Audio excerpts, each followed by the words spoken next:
We have council members take their seats, please. Benji, can you hear me? Yes, we can hear you. Thank you. Am I loud enough? I think so. All right. All right. 6 o'clock, we're calling the special city council meeting of December 22nd to order. Madam Clerk, will you call the roll, please? Mayor Cooper, Here. Deputy Mayor Alcantara, he's absent and excused. Councilmember Carrington, Here. Councilmember Collins, Here. Councilmember Graham, Here. Councilmember Hudson, Here. Councilmember Mosier. Here. We have a quorum. Thank you. And Councilwoman Graham, would you please lead us in the pledge?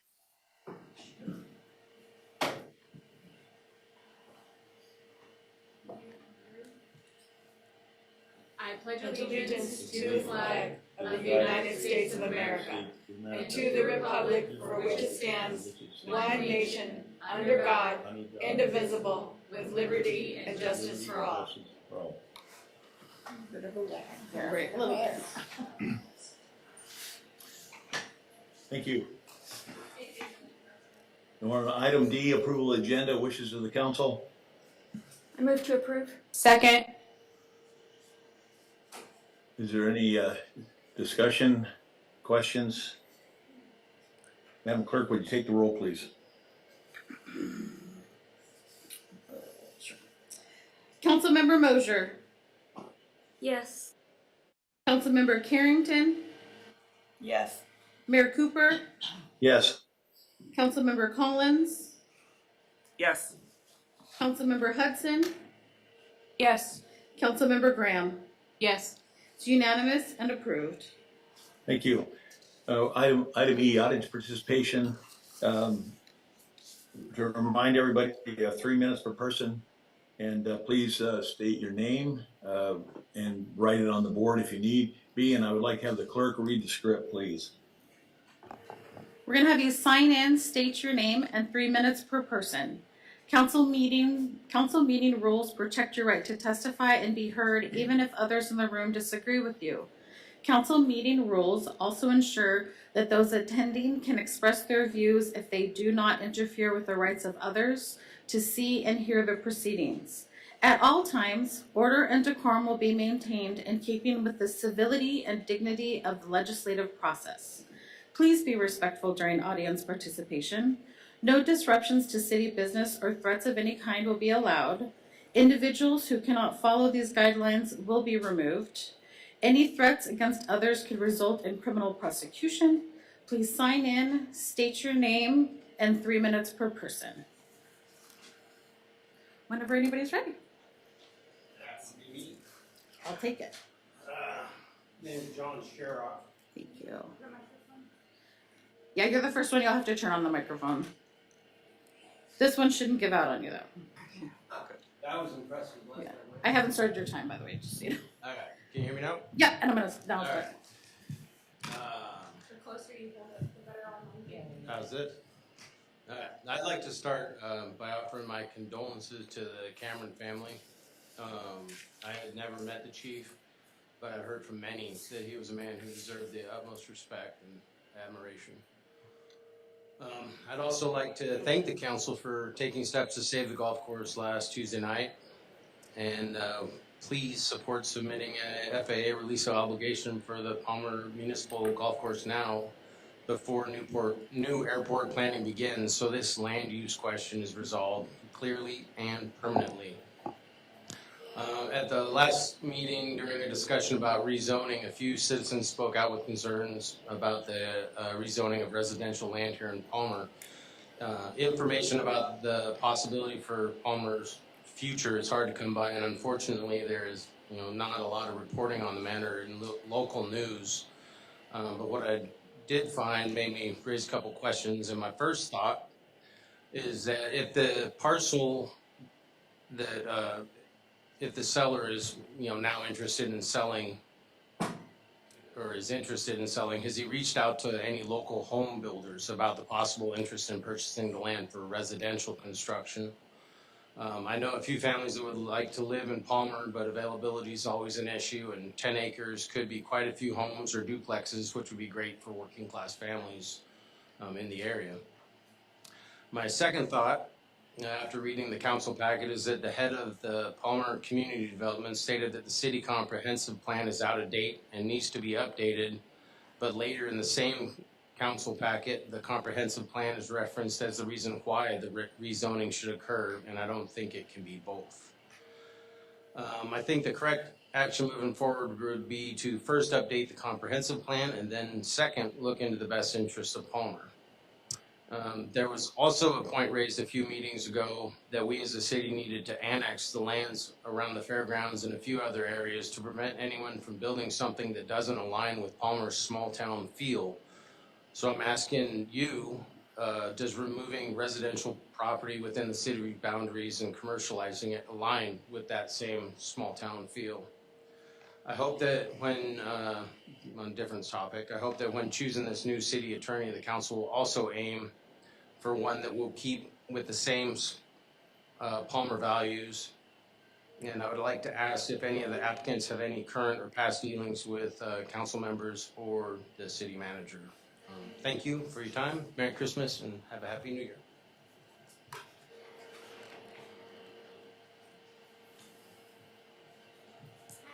Good to see you all again. Hi, my name's Nina Kohler.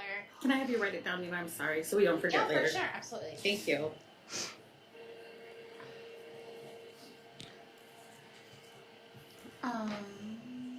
I haven't started you yet. Okay, thank you. All right, ready? I suppose for the most part, I really just have more questions than anything, but I'm not sure this is the appropriate forum for that. But if maybe they might be able to be answered later. Part of it. A little bit closer. I'm sorry. No, for sure. Because every single time, like literally, like 5 times I hear, they're always like, move it closer.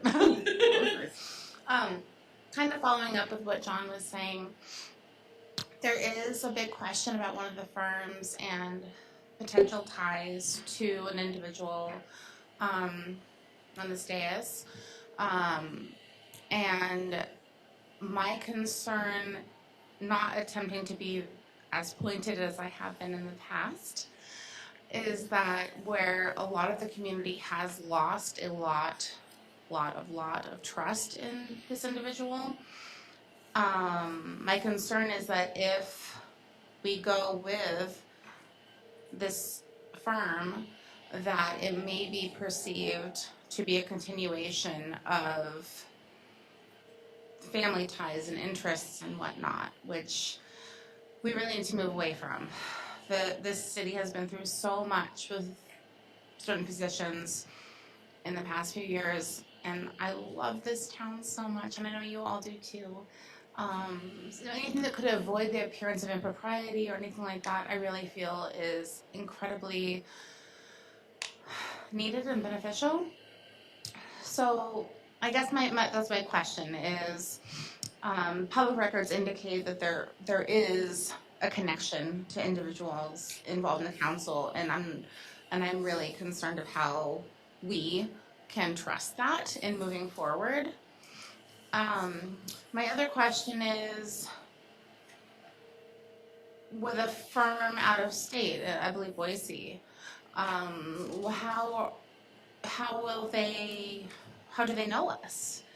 I don't believe, and I could be totally wrong, so please correct me, I don't think the position was even posted on the Alaska Bar website as an option. So I'm just really curious, I guess, how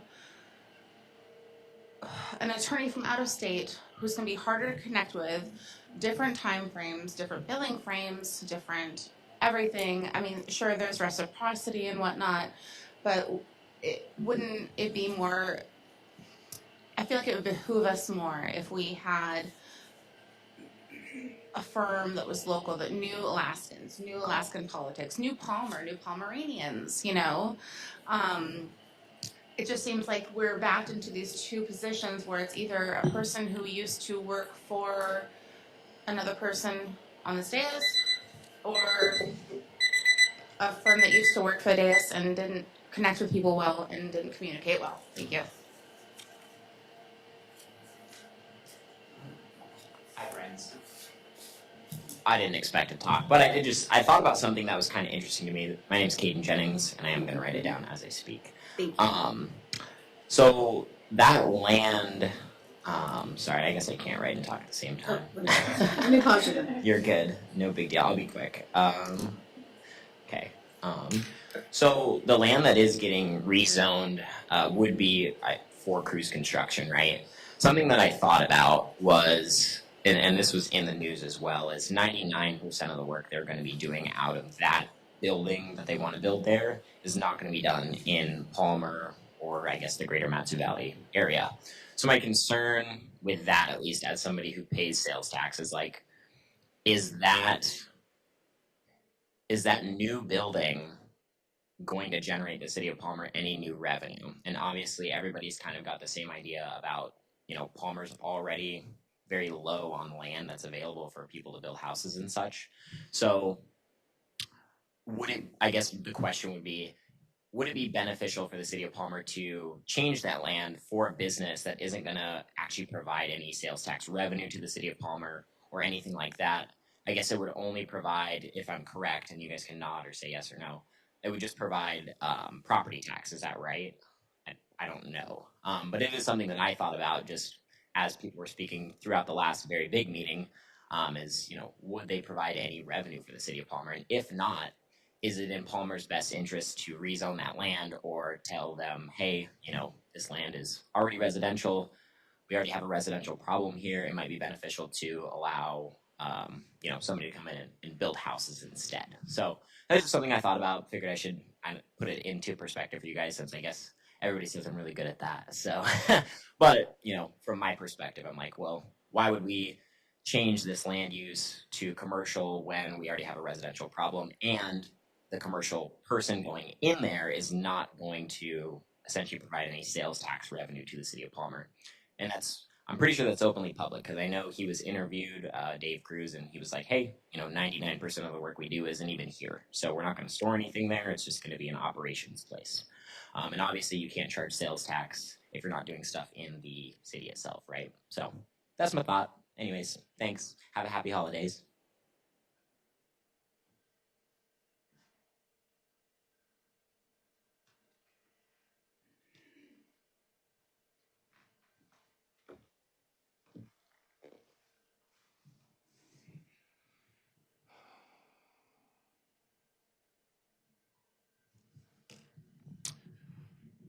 My name is Mike Milewski, and I live here in Palmer. It's my great pleasure some time ago when Chad first came in to the city and subsequently became chief of fire and rescue, to meet with him, interview him a number of times over the years.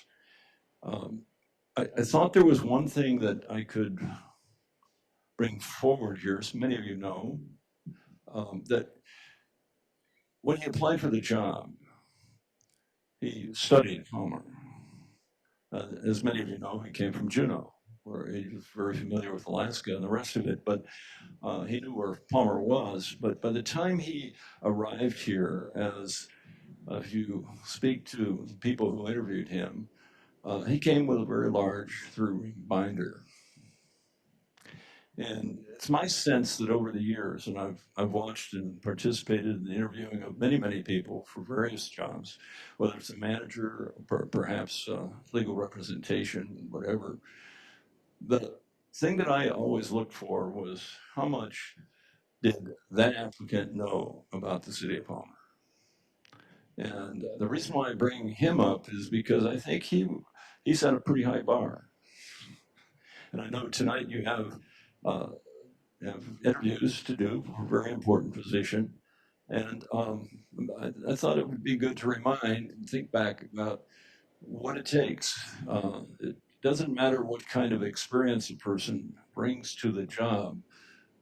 If they really don't know the city very well, they can't demonstrate that. That brings a question to my mind. So going forward. I know you're going to do a great job. Thank you for listening.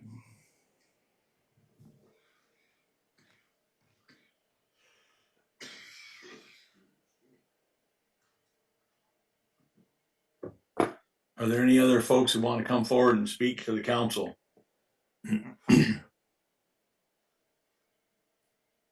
I see no one approaching, so I will close audience participation and we will move on to new business.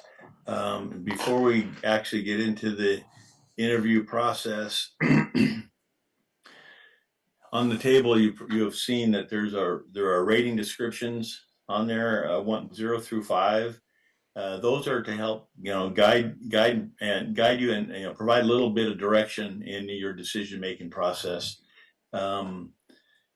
We will get into it obviously a lot more extensive in the executive session, and the way that this is going to work like it's done in the past is we have 10 questions. I will ask the questions, and then after they get done with each question, if each or any one of you have any additional questions, please feel free. I can't see the red light, so either raise your hand or Benji will have to call on you.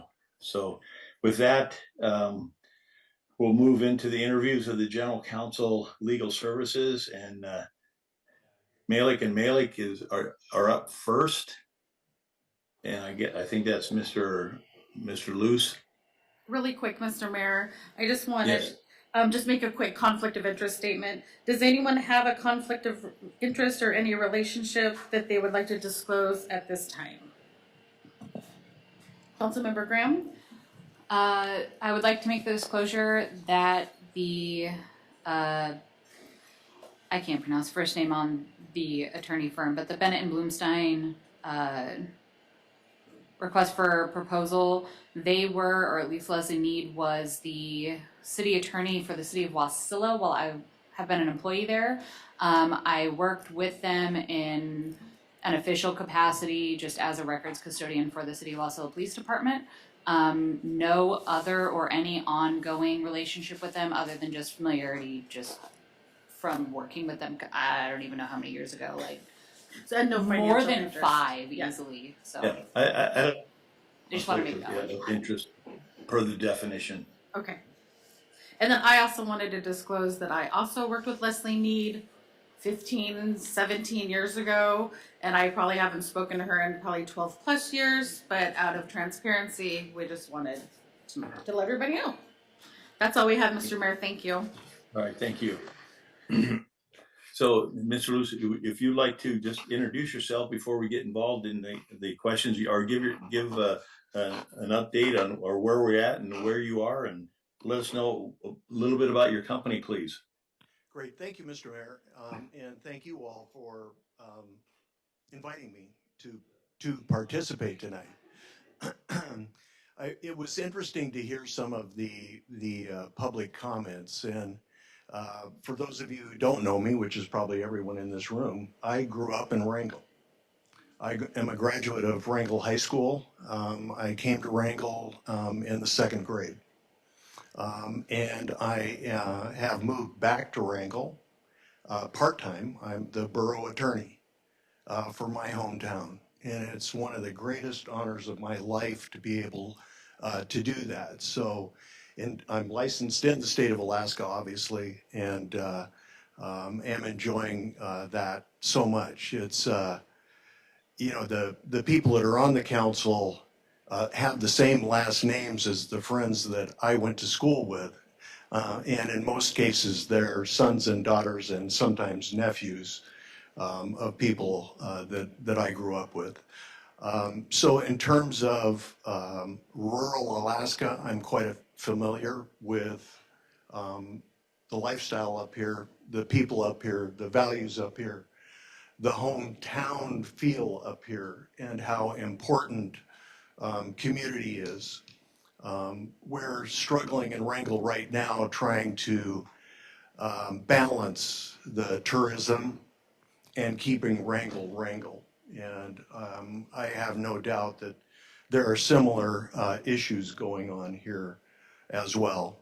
My practice, I was the Boise City attorney for 5 years. Boise is the third largest city in the Pacific Northwest. So in terms of municipal law, land use planning, and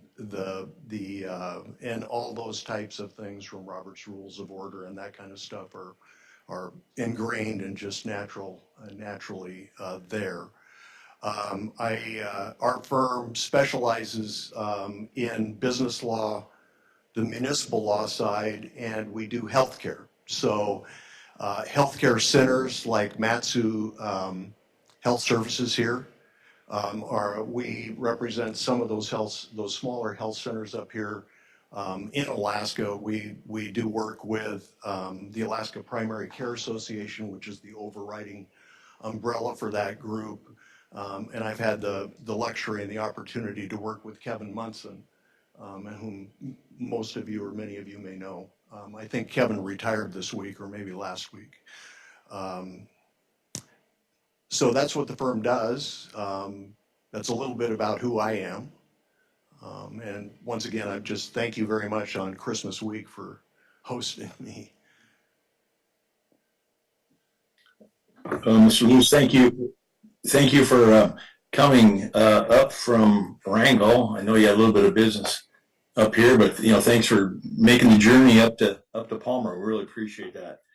And with that, I'll get started on the questions. So our number one, it's governing body advice and professional judgment.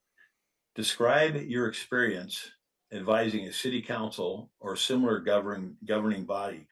How do you maintain neutrality, handle disagreements among elected officials, and respond when officials seek advice that support a preferred outcome rather than the law?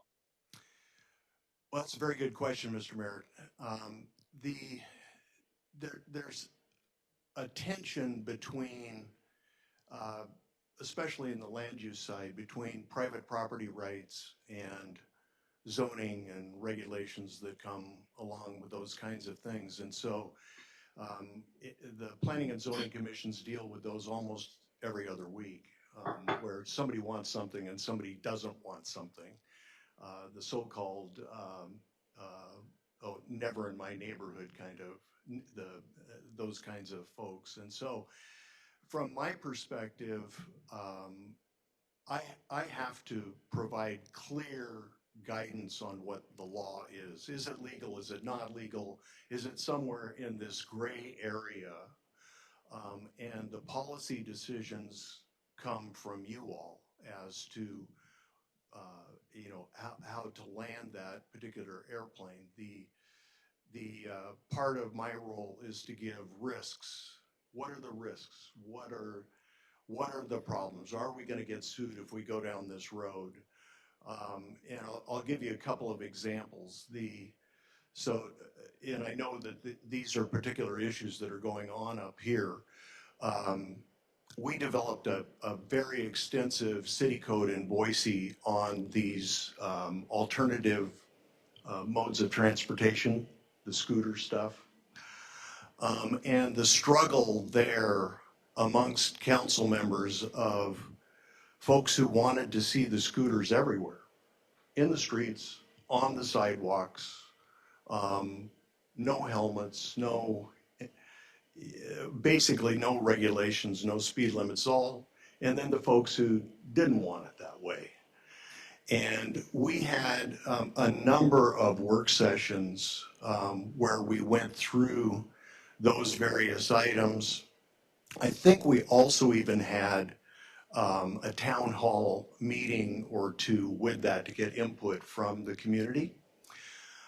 And out of that, the draft ordinance that we started with, it evolved over that period of time and actually became quite collaborative and a very good piece of legislation. And I don't say that because I wrote most of it, but I did write most of it. We went through that same thing this last fall in Wrangell. Wrangell has an ordinance now. It doesn't look like Boise's. It looks like an Alaska ordinance. It's about 5 pages, maybe. The one in Boise goes on and on and on, but that's a different world. We had similar issues, not nearly to the extent we had in Boise, but we had the same ones in Wrangell. So what age should someone be able to ride an electric scooter? Is it a motor vehicle? Should it be 16? Should it be 13? And we had folks that didn't want any regulation on stuff like that, and then we had folks who wanted it to be treated like an automobile. And we came up with a really, really good compromise. No thanks to Governor Dunleavy, but just saying. So it starts out with building trust. And I know you folks have gone through some tough times. But it looks to me like it's a new day in Palmer. And our firm is very, very good with strategic planning, which is not necessarily legal, but it's strategic planning. And we do that with the healthcare centers. And I've been around long enough in government to know that the democratic way is you have to compromise, but you also have to trust and you have to be able to talk to each other. And so I've navigated those issues, and I'll use the scooter one as one example. Another example is the homeless situation. And what do you do with people that are camping on the streets? And maybe there are questions about that, and we can talk about that later. Are there any follow-up questions on the council? I don't see any, Mr. Mayor. Thank you. All right, Mr. Lewis, number 2 is legal risk and unlawful actions. Describe a time you advised the council or mayor that a proposed action was unlawful or carried significant legal risk. And then how did you communicate that advice and what was the result? Well, I think that maybe I'll use that homeless one as an example. So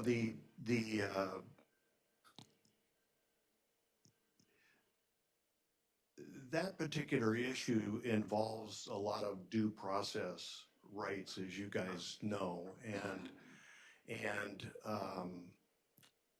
it also requires some compassion from not only from leadership at the city, but in particular the police department and the fire department, and how you handle that stuff. And so when I first came in,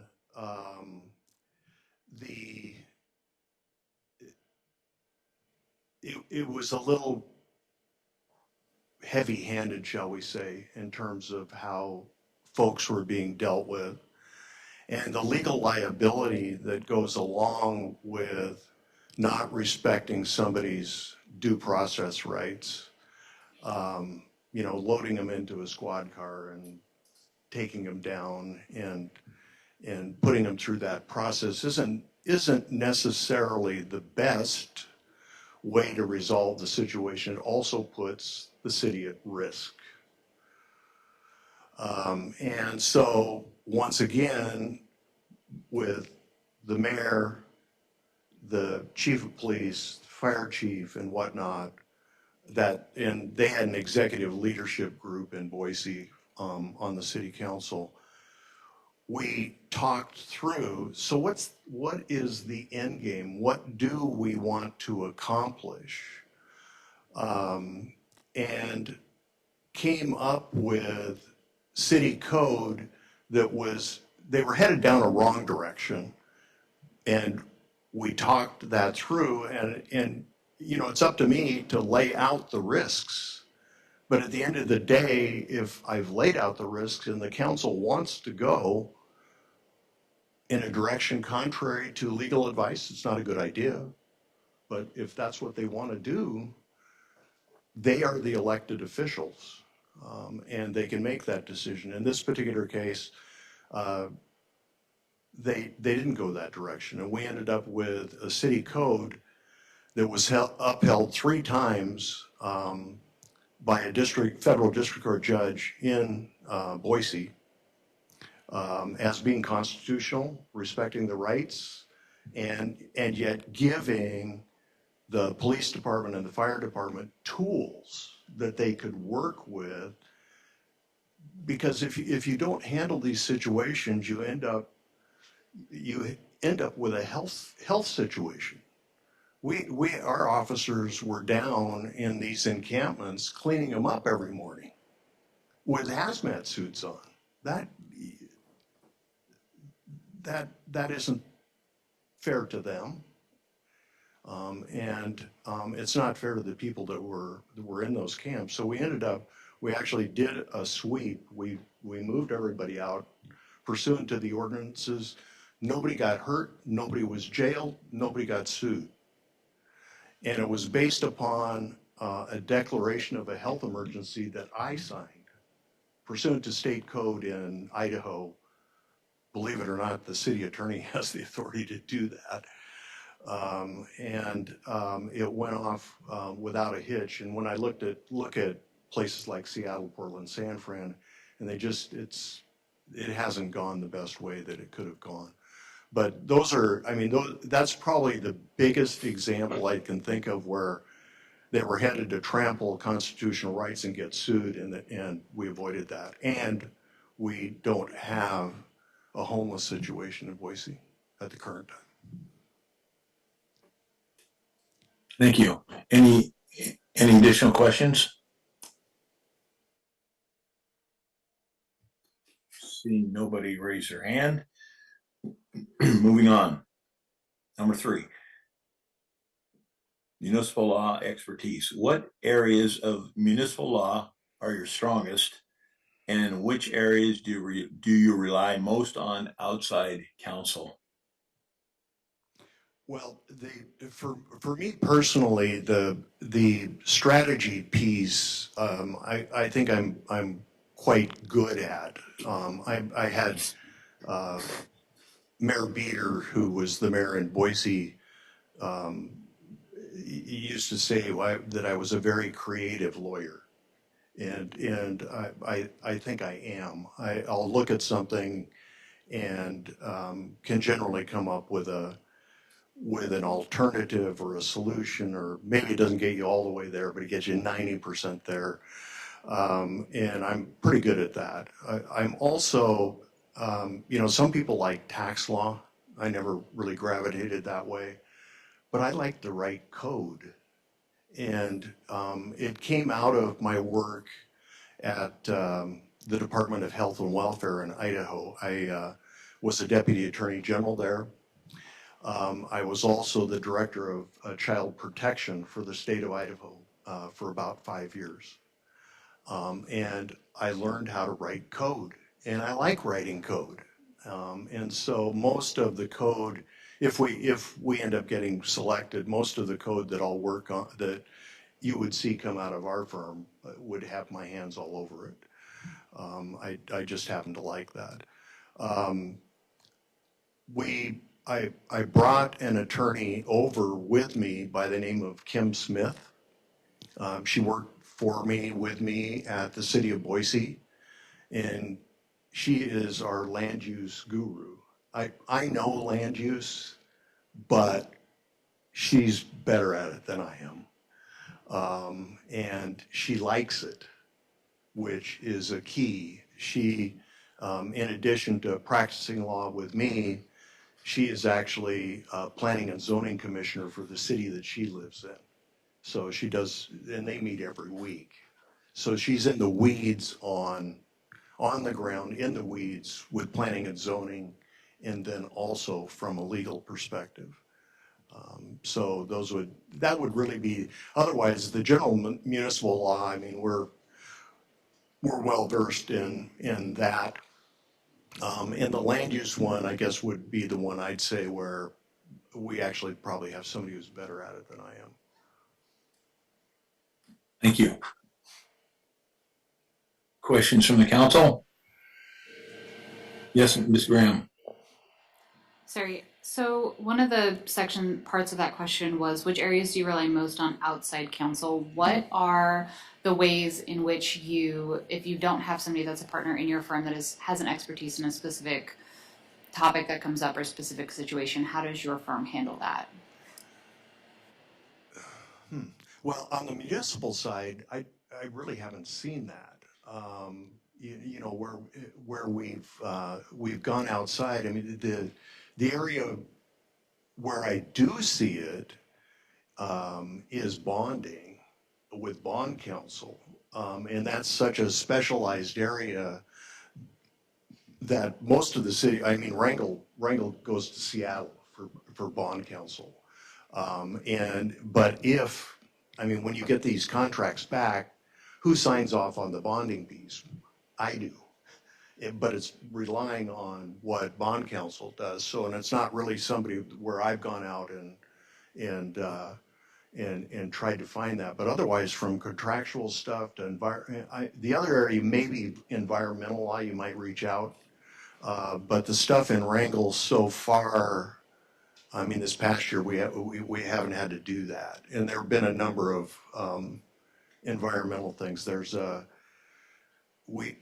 lot of economic development going on down there at the moment, and a lot of it involves our tidelands and out in the water, and so there's this environmental stuff that's going on. But so far we haven't had to reach out and do that. But I'd say bonding and environmental might be two places. Thank you. Any other questions? Seeing none. Mr. Luce, moving on. This one is titled Communicating Legal Advice to Non-Lawyers. How do you assess, explain, and document legal risk for non-lawyers, including elected officials and the public? Yeah, that's another really good question, Mr. Mayor. That I don't think I really appreciated as a younger lawyer. In the middle part of my career, I used to be a trial lawyer. I started out as a trial lawyer, and in the middle part of my career, I switched directions and became general counsel for a company called Idaho Timber Corporation. We're a lumber company all over North America. The reason I went there, we were that company I did legal work for in private firm, and I found out that they were looking at buying the mill in Wrangell, and I thought, well, this is great, so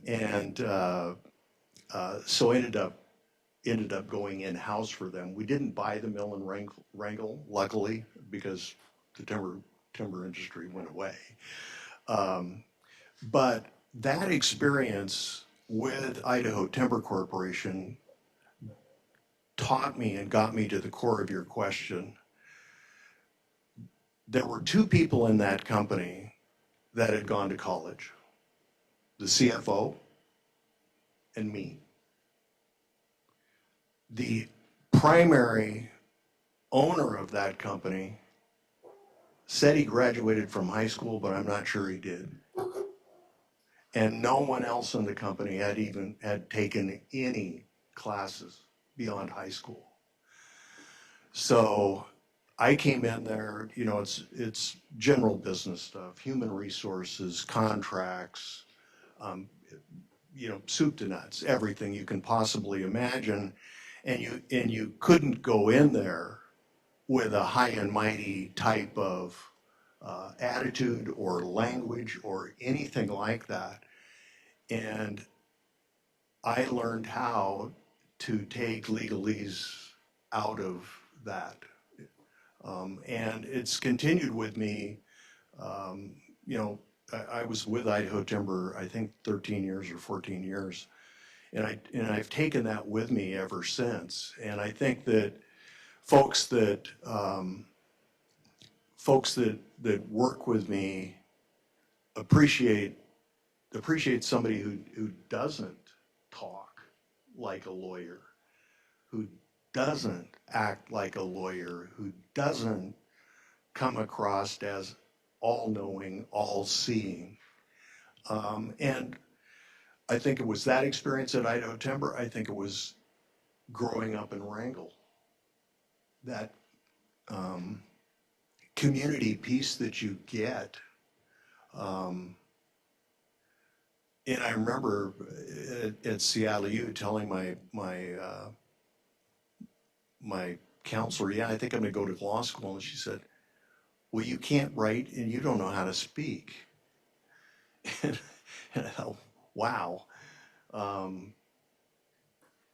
But here I am. So I don't know. I can't give you a specific example, Mr. Mayor, but I can tell you I have really, really learned that lesson. And I've never had, I can't think of a situation where I've had somebody say, I don't understand what you're saying. I don't get it.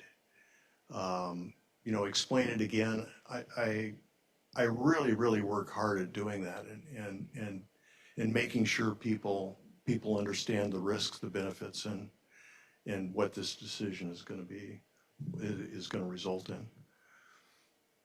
Thank you. Council, questions? See none? Transparency, ethics, and open government. This is a kind of a multi-part. How do you advise officials when transparency requirements, such as the Alaska Open Meetings Act, conflict with operational or strategic concerns? And then describe your experience with ethics complaints, conflicts of interest, or code of conduct issues. How much time do we have? Yeah, exactly. Oh boy. Wow. I'm not sure where to start that. So the Alaska Open Meetings Act actually is quite a bit more restrictive than Idaho, Washington, and Oregon. It's interesting. The exceptions that I have thought of as typical aren't here. One that comes to mind is the executive session stuff up here. It used to be down south. We could have that if you needed to confer with the attorney. Well, that doesn't work up here. You don't get to do that. So that's just one example. But the last one that we had in Wrangell that came up on public records had to do with the election stuff. And the practice had been to count the early voting, and it counted before the Tuesday night. And the problem with that was that if the newspaper made a public records request, you had a public record. And then that would show the vote, and it might influence the vote. The early vote, it would show the early vote, and it might influence the rest of the voting. And so we talked that through, and we changed that practice. So, but in prior years, they had been doing that. The part of your question was about ethics as well, right? Yeah, let me restate that. Describe your experience with ethics complaints, conflicts of interest, or code of conduct issues. Yeah, so you guys did the conflict thing here tonight, and some of how we've handled that in the past, and I don't know if you guys are doing this or not, but we would do training, and we do an annual training for everybody on the ethics and the conflict piece and public records. And a couple hour session or something like that, so that we worked people through that, and it's not just a recitation of the law, but it was giving people an example of here's what happened. Is this okay or is that not? Is this okay or is that not okay? And just a concrete example and walking people through it, and it helps stimulate conversation. so that somebody would say, hey, well, my well, I'll give you another one. Public Works needed a mechanic. We didn't have anybody in town except somebody who was related to the supervisor. I mean, what do? Well, you can't hire him. Um, we might be able to hire him if you switch supervision. And in this particular case, they didn't want to do that. But it was an alternative. It would have gone around that. So that's a couple of thoughts in that area.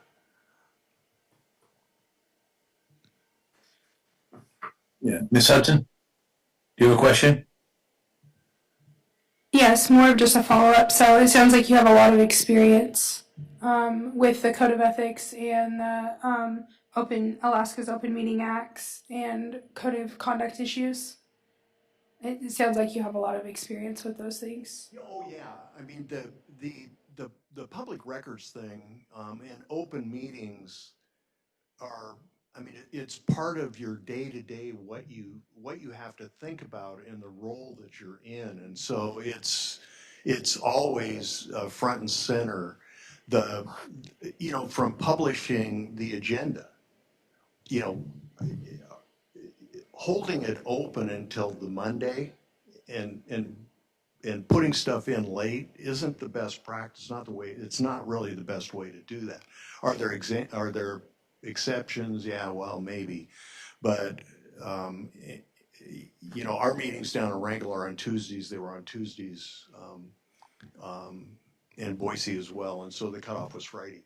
That's it. And if it doesn't make it on Friday, it doesn't go on. The executive session thing is a big piece of that open meetings law, and communities that have struggled with trust, staying close and within the borders of that Public Records Act going forward, the open meetings thing going forward, helps build trust. And you have to have trust in the community in order to move forward, or you end up running in place almost. So yeah, I've had a lot of experience with that.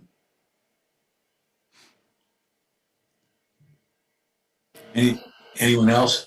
Councilwoman Hudson, do you have another follow-up or no? I just wanted to say thank you. All right. Yes. Councilwoman Mosier. So can you explain to us ex parte contact and what that means in a setting such as this, especially following the Code of Conduct? So let me see if I can try to get to that. In communities like Palmer, like Wrangell, you go down to the IGA to buy groceries, and everybody in town wants to talk to you about something. It's just the way it is, right? And so avoiding that kind of interaction is nearly impossible unless you decide you're not going to go down and buy groceries and you're going to send somebody else. You can't do that. You also, so that's one piece that is a practical challenge. Another piece is that depending upon what the issue is it a legislative issue, or are you acting in not a judicial capacity, but it's a quasi judicial capacity, an appeal out of P&Z or something like that. The ex parte contact in one of those judicial type settings is not good, and you need to really try to avoid that. If you've got somebody, there's a a variance or something else that's coming up in front of you, and you run into one of the people that's involved in that thing and they want to talk about it just, that conversation needs to be shut down. You just say, I can't. I can't. I love you to death. You're my friend, but, or, you know, you're part of the community. I just can't do that. If it's a code type thing like scooters and things like that, well, people are going to give you their thoughts on it, and I'm not sure that I would call that ex parte. So, in other words, if you come in and that code is up, I don't think you have to say, well, I had 25 people come and talk to me about this, blah, blah, blah, blah. I mean, I think you could, but I'm not sure that that would be a violation if you didn't. But the quasi judicial one, that would definitely need to be disclosed. And then depending on what the circumstances were, you may not vote on it, you may not participate, you may, you know, there are various ways to deal with that. But in a smaller town, that can be challenging, for sure.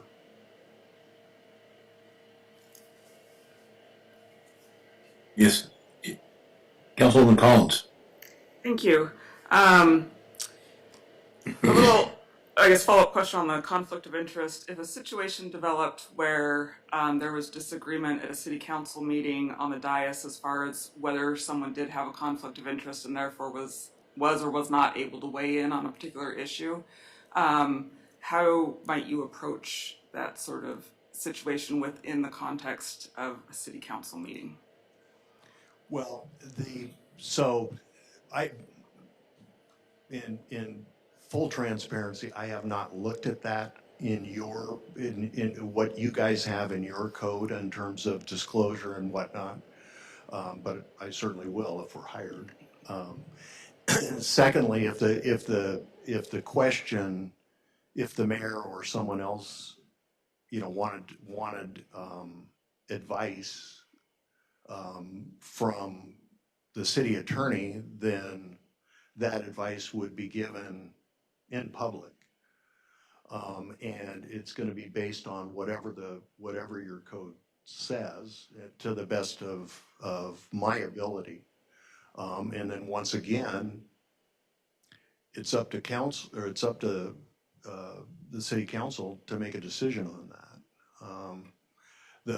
The ones in Wrangell that I've seen this past year, I have not seen a disagreement there when a conflict has come up, and it's been handled by the mayor, usually saying yes or no, and I haven't had questions come to me. In Boise, and I can't think of anyone where they actually look to me to weigh in on that. Sorry.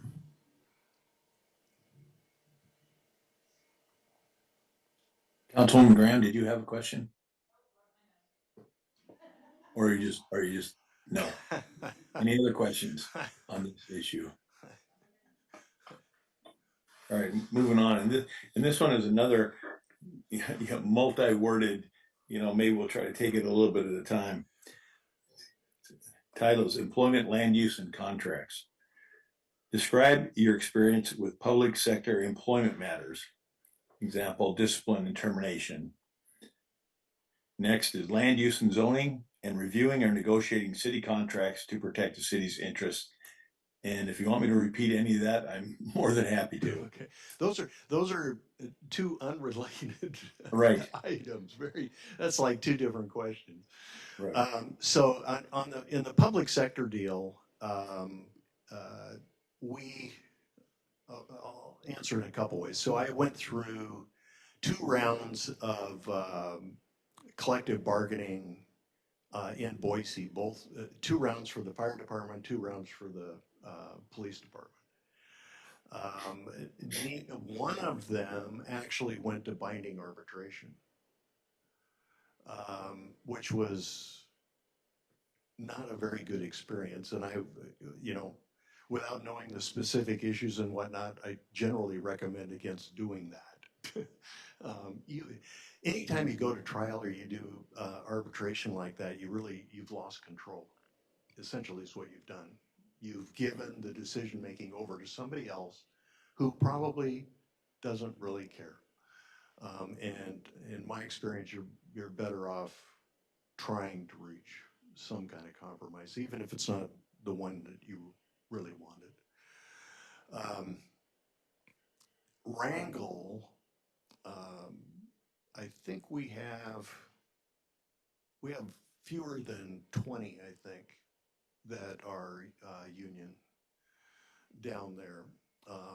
The police department this last year or the year before um, signed a petition to organize. And they were headed that way. And we kept sending letters to the union rep saying, well, you want to sit down? You want to sit down? You want to sit down? You want to sit down? A year later, they withdrew it because the city treats folks pretty well. So that, I mean, those are two experiences. In terms of discipline, when I was at Idaho Timber Corporation, one of our sawmills in New Mexico was organized. And we had one grievance after another. From things like, oh, the boiler man was found asleep, and that's okay to be asleep on the job. Well, we wanted to, institute progressive discipline. I don't even think it was to discharge. I think it was somewhere in between. And they grieved every one of those like that. And the first couple of ones, I sat side by side with the mill manager, and then I didn't need to after that. Unless it was something really complicated, which we didn't have. And he handled them afterwards. We didn't lose a single one of those. And finally, after a year, maybe two, they stopped grieving things. So, a lot of this is process oriented. A lot of it is frustrating. But a lot of it is playing the long game. Play the long game with the union. Gain their trust. And you'll end up not going to grievance. You'll end up with a solution that works for both sides. Typically, that's what I've seen. And it's certainly the advice that I've given the city manager, and Wrangle has worked so far. Maybe one of the reasons was we just gave the employees for the borough down there a day off because of what great work they've done this year, and that includes union employees as well. It's kind of a Christmas present. Let me jump back to that one. So I know you talked about land use already. So it would be describe your experience with how about zoning? Zoning.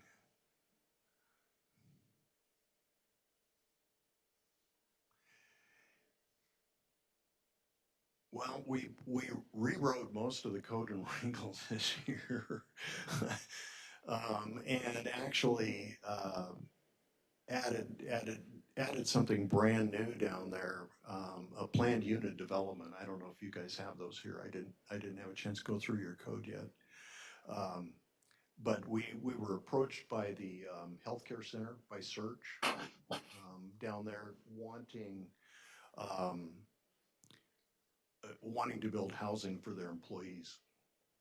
And there wasn't a mechanism in code to do what they wanted to do. They wanted multifamily. They wanted to build 16 units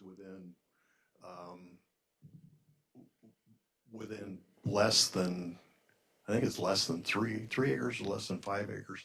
But we didn't have a mechanism to do that. So we ended up amending the code, coming up with a PUD, which is very common down south. And they're moving forward with that project. It'll be the first one in that town. So lots of experience in code writing and in terms of zoning. Kim, who isn't with us tonight, the city of Boise had hundreds of pages of building code and zoning, and she was part of totally rewriting that. Thank you. Any questions?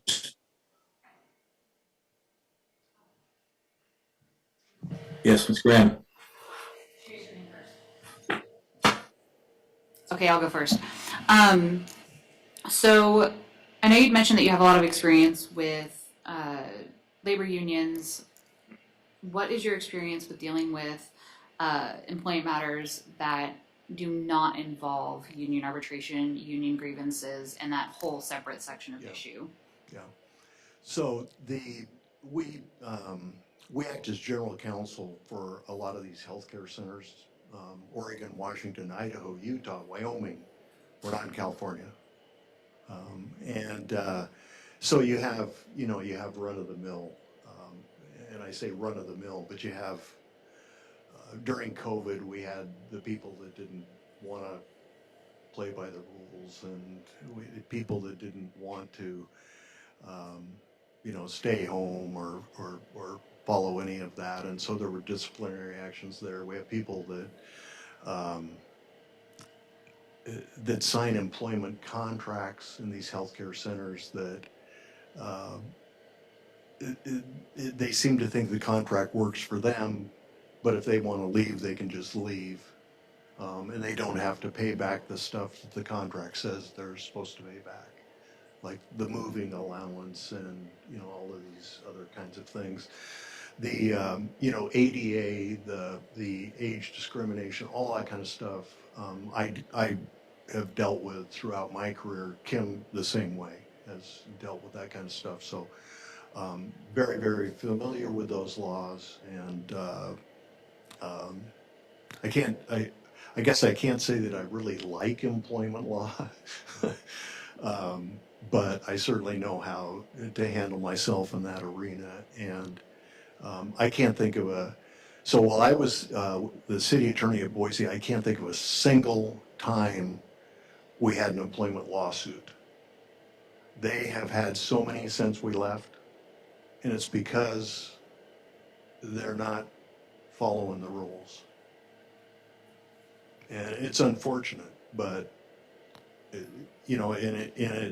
it's not only unfortunate from a liability standpoint, it's the morale issue that gets created, and the lack of trust that you have between those employees, the supervisor, and the administration.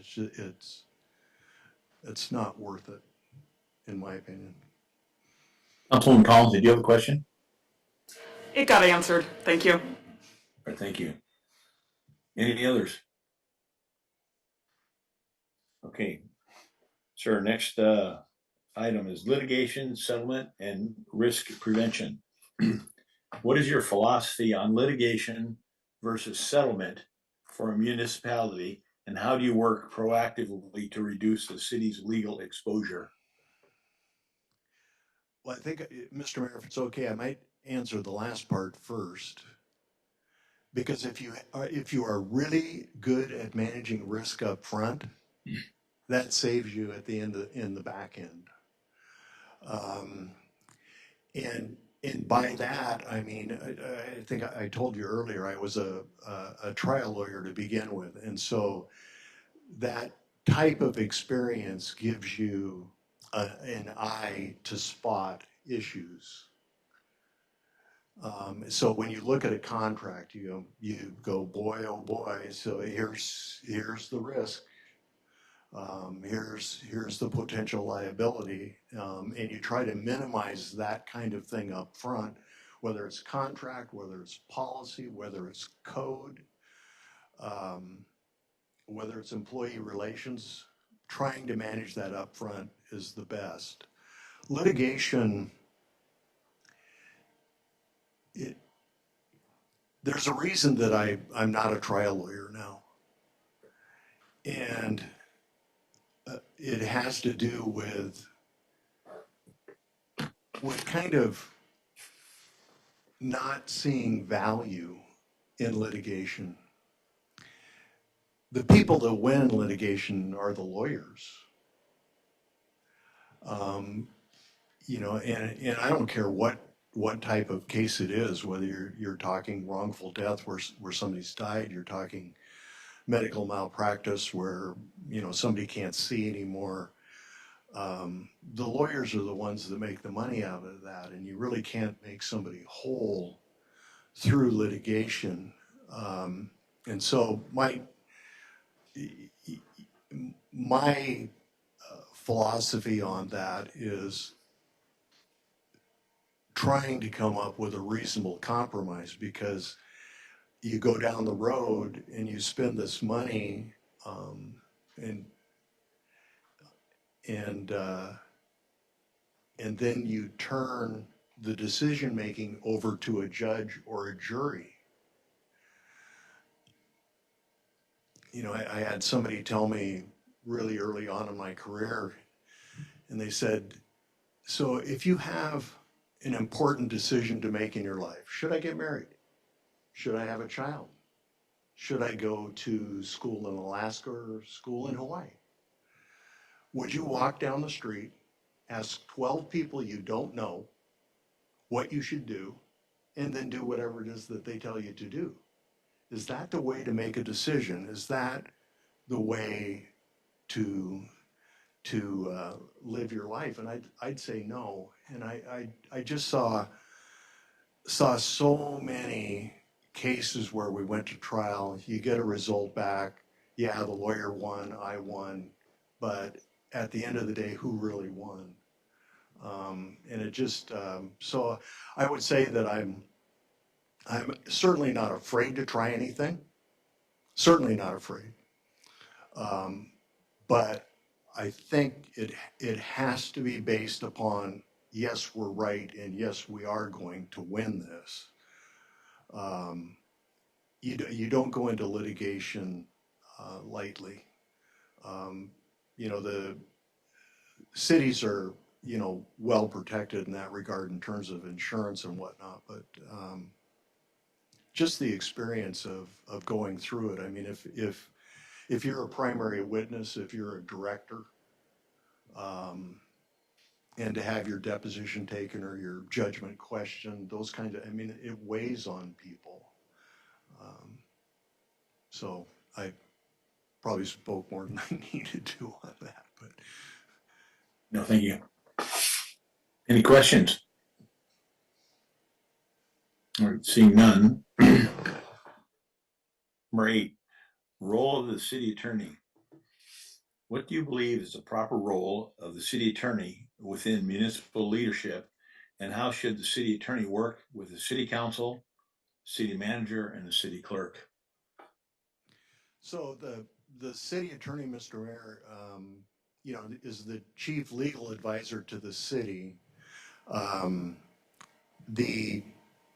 The connection between the city clerk, the city manager, is extremely important. It's a kind of a little three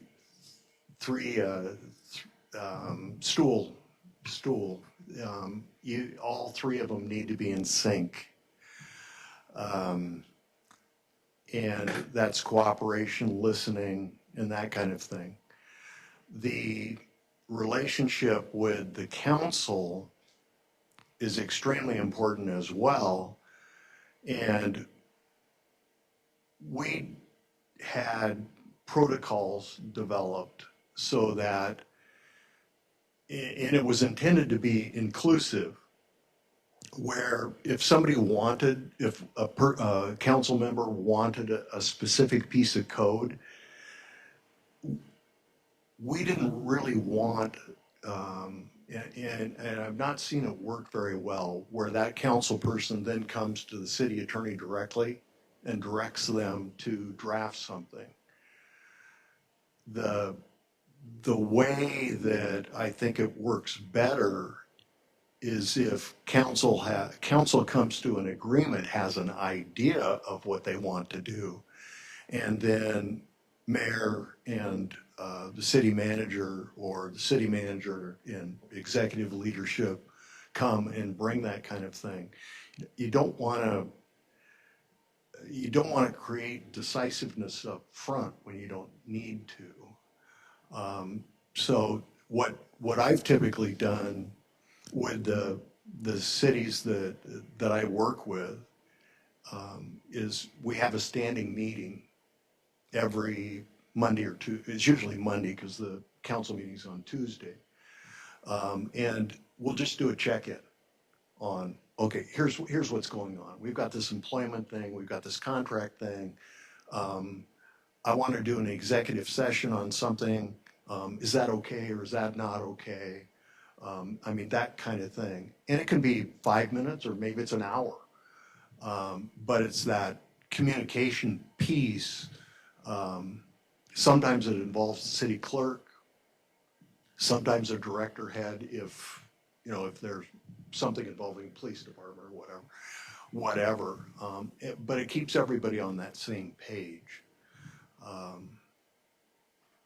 And I found that works pretty well. I mean, my goal, because I don't live in Palmer, is to make it feel like I do live in Palmer. And I can tell you that, I live part-time in Wrinkle. So I'm not there 100% of the time. I'm part-time there. I can guarantee you they think I'm in the office next door. And that's partly due to what I want, the culture I want to create between myself and leadership.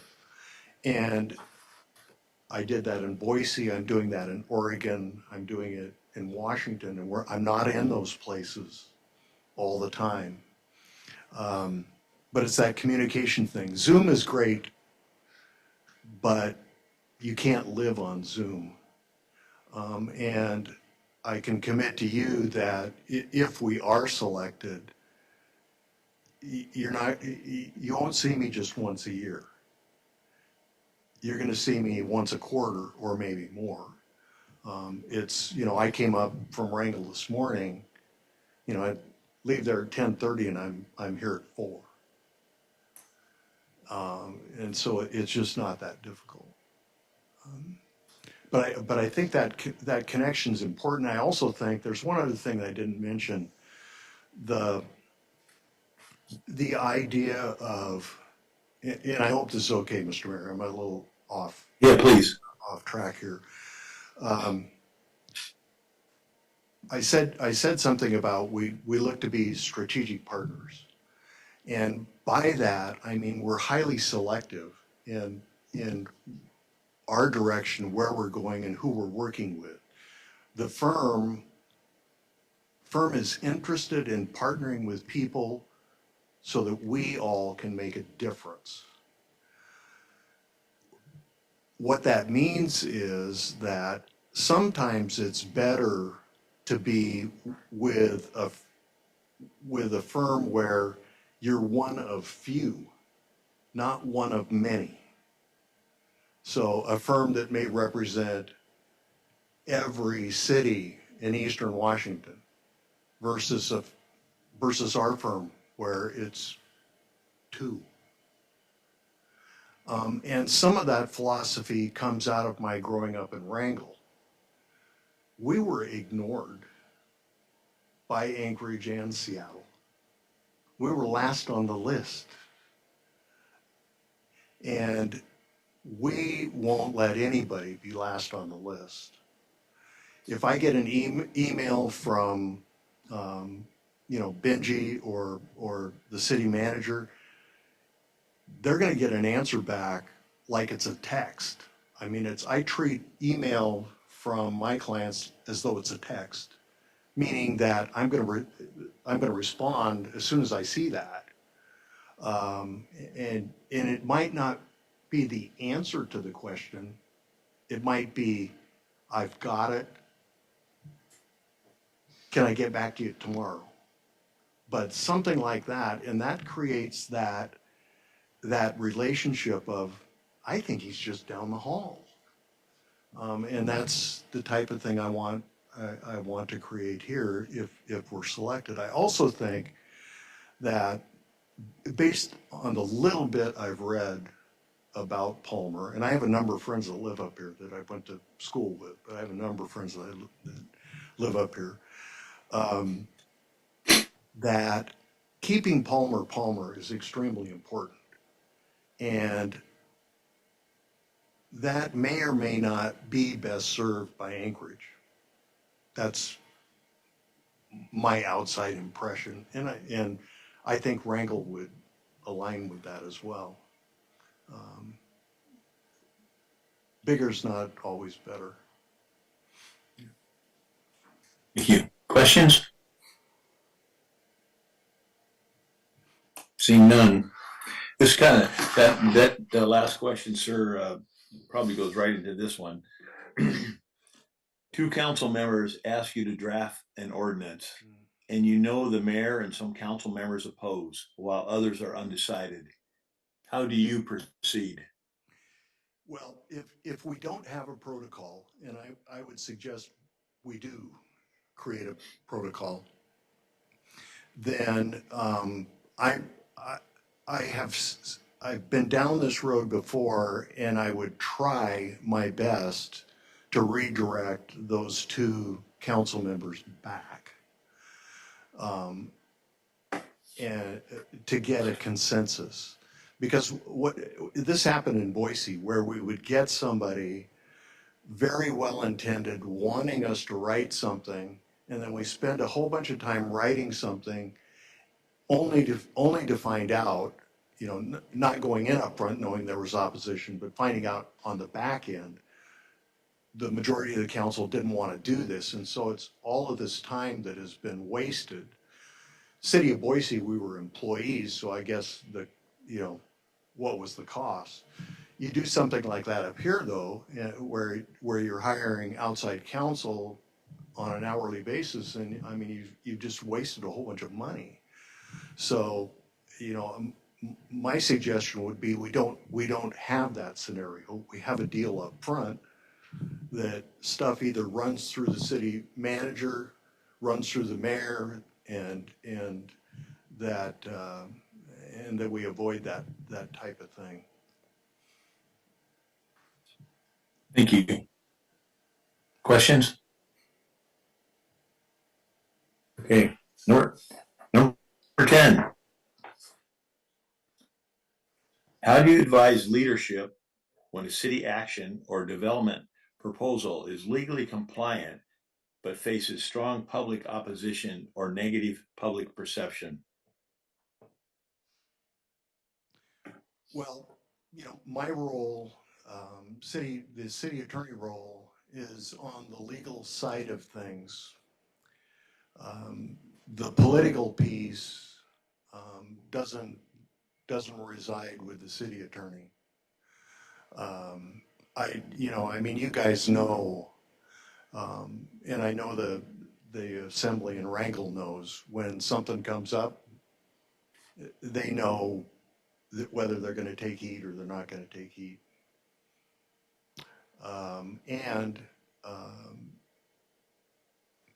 That particular assembly is willing to take the heat. Years ago, my class of people that were in charge at that assembly were afraid to do that. And if it was controversial, it was going to create public pushback, then they avoided it. And the city, the city is paying for it now in terms of maintenance and economic development and whatnot. But they've turned the corner, and they're willing to do that. But in terms of the city attorney, I mean, if I knew there was going to be political blowback that you all didn't know, then I certainly would share that. But at the end of the day, that is that is on that side, not on this side. Thank you. Any last questions? Okay, Mr. Lewis, here's an opportunity for you to, sum up and I guess give us your pitch, or, just let us know how you're doing. Yeah.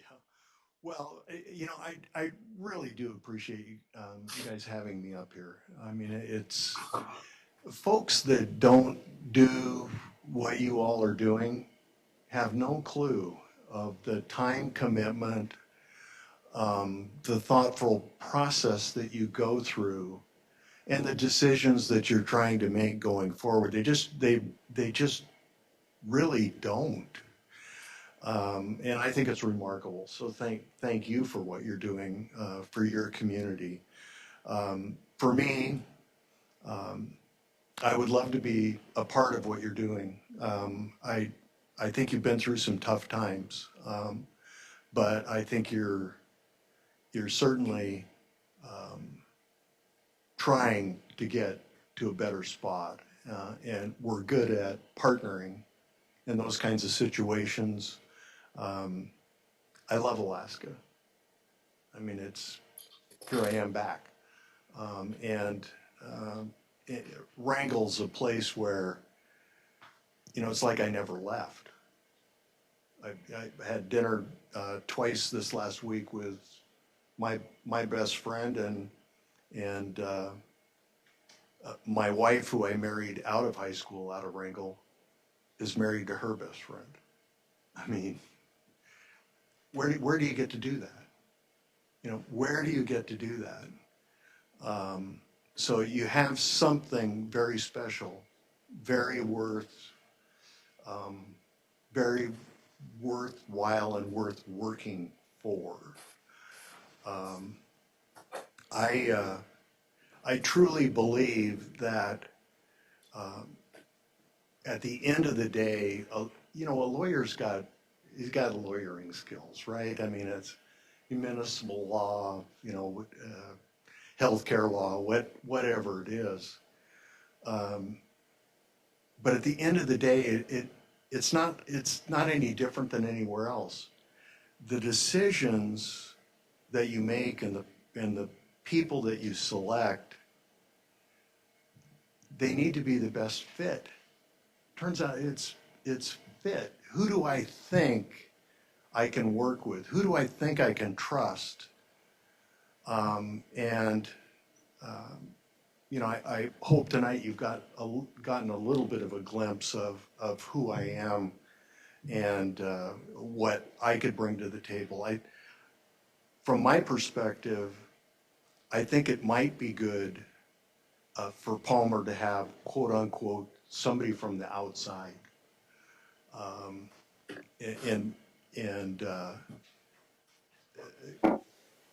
I think it's one thing to be exposed to what's going on in Alaska, and I think that's really, really important, but I also think it's helpful to have somebody who's had a broader experience. Idaho, Washington, Oregon. Not that maybe they're doing it better, maybe they're not, but it brings a different perspective to the table. And I know we have leveraged a lot of that in Wrangell this last couple of years.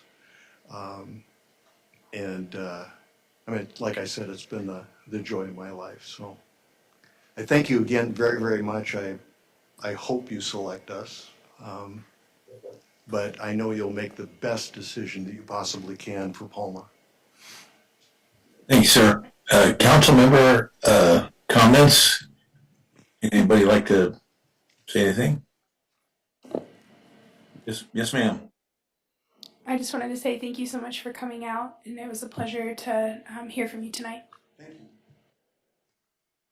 Mr. Lewis, thank you, and thank you and Kim for coming up from Wrangell.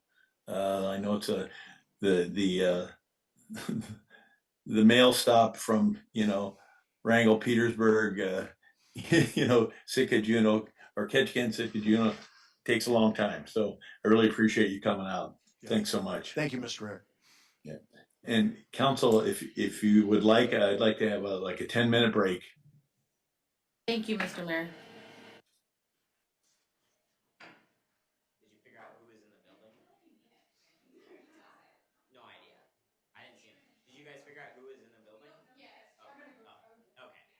We were all like, what's going on? Like, I've got a knife in my pocket, but I ain't gonna do much. Nice job.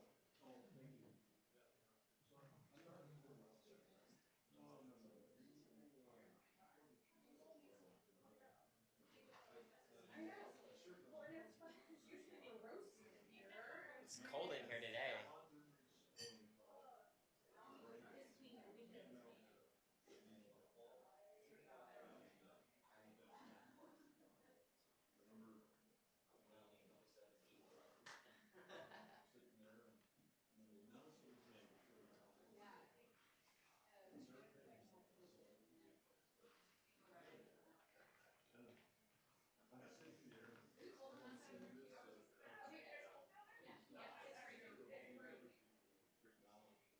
Is that fan on or is that a computer running? Is that a fan on or the computer running?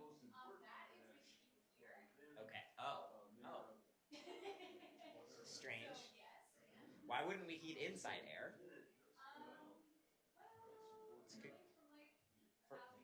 Yeah.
I'd like to bring us back to order, please.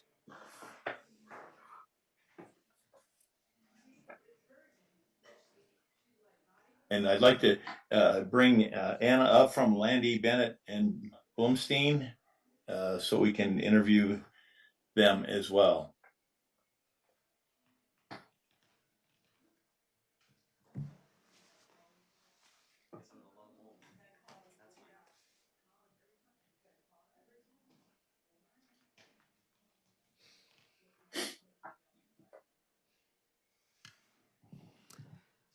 Good evening. I Oh. hope everyone's doing well and that everybody's staying warm. Yeah, glad you're here, Anna. I'd like you to introduce yourself and please introduce your company and tell us a little bit about what you've got going on. Sure. Well, my name is Anna Crary. I am a partner at the law firm Landy Bennett Blumstein. We are located in Anchorage, Alaska. If you listen to KNBA ever, you probably hear us advertise on KNBA. We are a local Alaskan firm. We are one of the larger Alaskan firms. We have right now at the moment 24 attorneys working for us. They are all located in Alaska in Anchorage. And our experience spans a really broad range of topics. We have a number of attorneys who solely practice municipal law. We also have a number of attorneys like myself who have a few different practice areas. For example, I work a lot in both municipal, tribal, and corporate governance issues. I work with a lot of boards, private and also public. And do all manner of things from code interpretation and compliance and drafting, bylaw interpretation and compliance, simple board relations, a lot of conflict of interest matters. Conflicts of interest are always coming up, which is, I'm sure you are familiar with that as a public counsel. I also personally, I do a lot of natural resource work specific to hunting and fishing. Working both with federal laws and state laws, and with tribal organizations that manage some of those hunting processes and eligibility classifications, and that is actually specific to marine mammal management and co-management. And so through that work, I am I do a fair amount of work negotiating with both state and federal government entities, and so I'm intimately familiar what it is like to be, on both sides of the governmental spectrum, so to speak. Advocating for example, when I'm working for municipalities, advocating for the governance or the municipal perspective, and then when I'm representing, individuals who want to change certain regulations or change certain code constructs. Being able to communicate back to the other side of the room about what it is that people want to change, which is an experience that's shared by most, if not every, attorney that I work with, which just goes to sort of support the broad, full picture perspective of services that we provide. We don't come at anything that we do at Landy Bennett like with just we only do this for one person. We only do this from this perspective. We take a really holistic approach.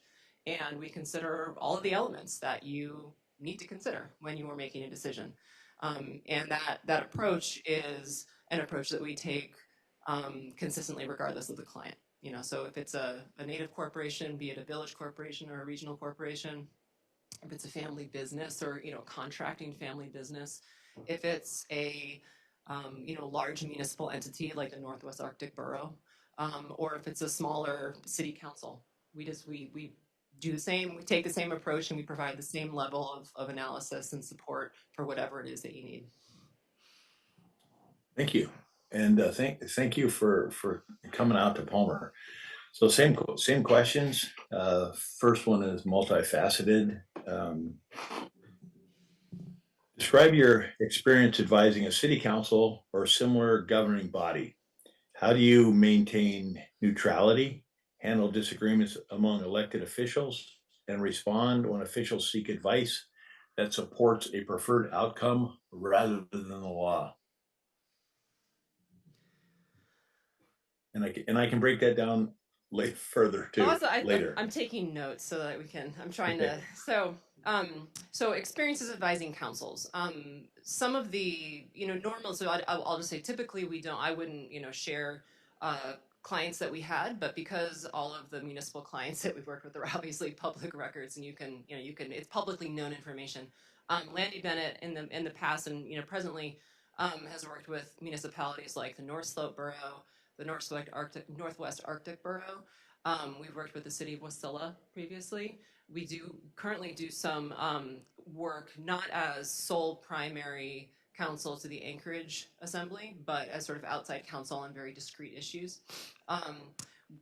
I work with a number of very small municipalities in southwestern and western Alaska, like so Shishmaref, Wales. We work with Unalaska. We work with, I believe, Akitan. So we work with many municipalities throughout Alaska of various sizes, and various powers.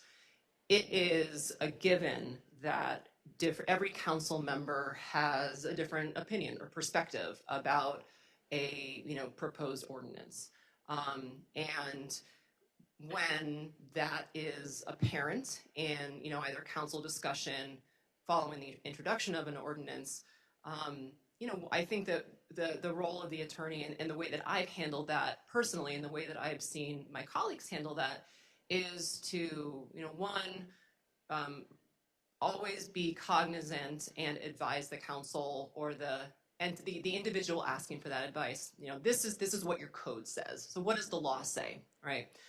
What does your municipal code say, and what do like relevant applicable state statutes say in the event that some statutes apply? And I think that you can. I frequently answer questions that are I think very valid questions that raise concerns about a proposal or that support a proposal, and just by being honest, by saying you raise a valid concern. Here is why that concern either will not play out most likely, because of X, Y, and Z. And here's where that concern might play out because of these other factors. I think that attorneys do need to maintain, obviously, we need to remain neutral, but we can give advice to individuals and to the body of a council that incorporates multiple perspectives and still remain neutral, which is basically a long way of saying that you can tell someone that what they're concerned about is not necessarily going to come to pass, while also acknowledging the concern. And you can also support, or say, elevate a perspective and opinion while not necessarily endorsing that. Thank you. Thank you. Any questions from the council? Seeing none. Number 2, legal risk and unlawful actions. Describe a time you advised a council or mayor that a proposed action was unlawful or carried significant legal risk. How did you communicate that advice, and what was the result? Well, I don't want to give specific examples because I wouldn't want to, breach attorney-client privilege for any past clients that I have advised, either municipal or private sector clients. I'll sort of bend some details and change some names. I recently actually had an issue where a client, and this was not, again, it's not a municipal client, but it was a corporate and in particular a lending client who wanted to take some specific collection action against a debtor. And my advice was to not do that because there were certain legal actions and certain court orders that had been implemented that would suggest that taking action was illegal. And the client ignored me and took action anyway. And so it was frustrating, but what I did was call the client immediately and say, let's just make sure that I was clear enough. And if you have questions about the advice that I gave or didn't understand it, I want to understand that so that I can be sure to do a better job of communicating to you in the event that this comes up again. And, I think that it is very easy to, sometimes there are actions that are being proposed by individuals or that are being, taken by individuals that are just like plainly unlawful. And what attorneys can do is to mitigate risk by saying, do not do that. It is illegal. Here is what will happen to you if you do this. But as I have come to realize in the almost, 12 years now that I've been practicing law in the state of Alaska, is that despite my most strident and accurate advice, I cannot control the actual actions of the people to whom I give that advice. And sometimes the result of somebody's actions is beyond my ability to control. And certainly in the context of a council, I think that it would not be appropriate for me to be obviously sanctioning the client. That happens as the result of a political process. If there is, obviously illegal or questionable decision-making made by an elected official, that the public becomes aware of, and then the public makes a decision about whether they have the requisite trust in that individual to continue representing them. Thank you. Questions? Moving on. Municipal law expertise. What areas of municipal law are your strongest, and in which areas do you rely most on outside counsel? So I'll answer that in two ways, with your permission, of course.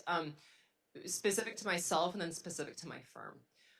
Where I tend to, I think my areas of expertise with respect to working with municipalities comes in handy in the context of personnel disputes. I do a lot of employment law, both public employee and union employee and private employee. So I am quite experienced in working with municipalities and dealing with just employee issues, for lack of a better way to put it. I'm also I have a lot of experience in conflict of interest issues and in code of ethics issues. I've worked with a number of large, mid-sized, and small municipalities. And I've also worked with a number of corporations, and I know that corporations are not, municipal governments, but, questions about conflicts of interest and, certain conduct complaints with respect to board members will come up frequently from shareholders. And so I have worked with both municipal entities and with private entities dealing with investigations into certain complaints and basically proposing solutions to transgressions by elected officials or by employees of those corporations. Generally, my firm is experienced quite literally in every area of municipal law. We have represented municipalities in Alaska since 1976, and we are intimately familiar with both state codes that provide for specific organizational constructs of municipal government. And then when we start working with a municipality, it's quite literally our job to be familiar with that municipality's code. And so we are very well versed in land use and zoning issues. We are well versed in taxation issues and in advising cities and municipalities about what their taxing power extends to and what it doesn't necessarily extend to. Elections and recall efforts. It's hard for me. I'm sitting here racking my brain going like, oh God, like what did we work on last year? What did we work on this year? And this is where I wish that I could have some of my colleagues here with me today, but a number are on travel status right now for the holidays. But I think it's safe to say that if there is a municipal issue that has arisen in the state of Alaska, an attorney at Landy Bennett Blumstein has advised that specific municipal client on that issue and has resolved that issue. So there's just a significant depth of experience at my firm that we bring to the table and that we offer to the city of Palmer. Thank you. Councilwoman Collins. Thank you. Follow-up question on that. If your firm were to be hired and we had a question about, whatever the topic might be, and it was not necessarily in your area of expertise, would you still be the contact person and then you would refer it to someone else in your firm, or would there be like a paralegal we call up and say, hey, this is the issue, who should I talk to? How would that work exactly? That's a great question. So how we have primarily sort of built our contact network with our municipal clients is to have one or two primary attorneys who work directly with either the council or with the clerk or with the city manager, and the communication primarily happens between the spokesperson if we're working with the council, like the chair of the council, or if we're working primarily with the clerk, with the clerk or with the city manager. And then, we do basically an in-house assessment then of like, okay, like who's the expert here, right? And that we either bring that individual into the mix, or if I or my colleague Leslie or like my colleague Matt is the expert, we just do it. And I think we always want to understand what the best communication, the most efficient communication channels are for the client, because you guys are busy enough managing the council, managing employees here, managing the city. And so it's our job to make sure that we can streamline our communication and that we can make it efficient. And that you don't have to keep on calling and being like, where's Anna? Like, I wanted to talk to Anna, but now I'm talking to Ben. Why am I talking to Ben? So that's we figure that out like immediately when we start to work with our clients. And Mr. Mayor, you had asked a question about outside counsel, and I'm sorry I neglected to answer that. I cannot think of a situation where we would use outside counsel, with the exception similar to the prior attorney that you interviewed, when it comes to bonding issues. And that's because of the scope of complexity of bonding issues and some of the conflicts that arise in the context of bonding issues. And so I think that with the exception of bonding, and also with the exception of a conflict of interest on our end that would violate specific rules of professional conduct that attorneys are all bound by within the state, here in Alaska and elsewhere. Every state has its rules of professional conduct. We would not seek to direct you to outside counsel at all. We have 24 attorneys. We should be able to provide you with advice. And if we can't, that's our own problem that we need to figure out. But I would foresee the use of outside counsel as being very, very limited. Thank you. Councilwoman Graham. So with a firm as large as yours, obviously there's benefits to having just a wide variety of expertise on, it sounds like, pretty much everything. However, let's say something comes up, let's say with public records, which there are statutory guidelines on, like there are deadlines on how long a city has to respond to that, to produce those records, all that kind of thing. So how does your firm manage requests like that are a priority, things that have really specific deadlines? If the clerk were to have a question about something, she gets a hold of you or Matt or Leslie. None of the three of you or whoever, if it's Matt that's the public records guy, he's not in for whatever reason. How long does it usually take to get that through all the rest of your guys' team to get back to us with an answer? Is that something you guys have really nailed down? How do you guys handle that? Yeah. So I'll just start off by saying that when anything has a tight deadline, that issue becomes the priority, period. It comes up in the queue, and that's what we work on. If I'm not there, I'm a lawyer. I compulsively check my email, unfortunately. Everyone else that I work with is the same way. And so for example, if I'm out of the office, or if I'm, tied up in a 3-day board meeting and I get a request, I say, oh gosh, Councilmember Graham, I am tied up for the next 3 days. I've included my colleague Leslie and also my colleague Matt on this. We'll get to this immediately. And then somebody contacts you. And this happens all the time, for us with other clients. It happened to me a couple of times today, covering for other attorneys. And so it's not something that's unfamiliar to us. It is not something that is cumbersome to us, nor would it be cumbersome to you.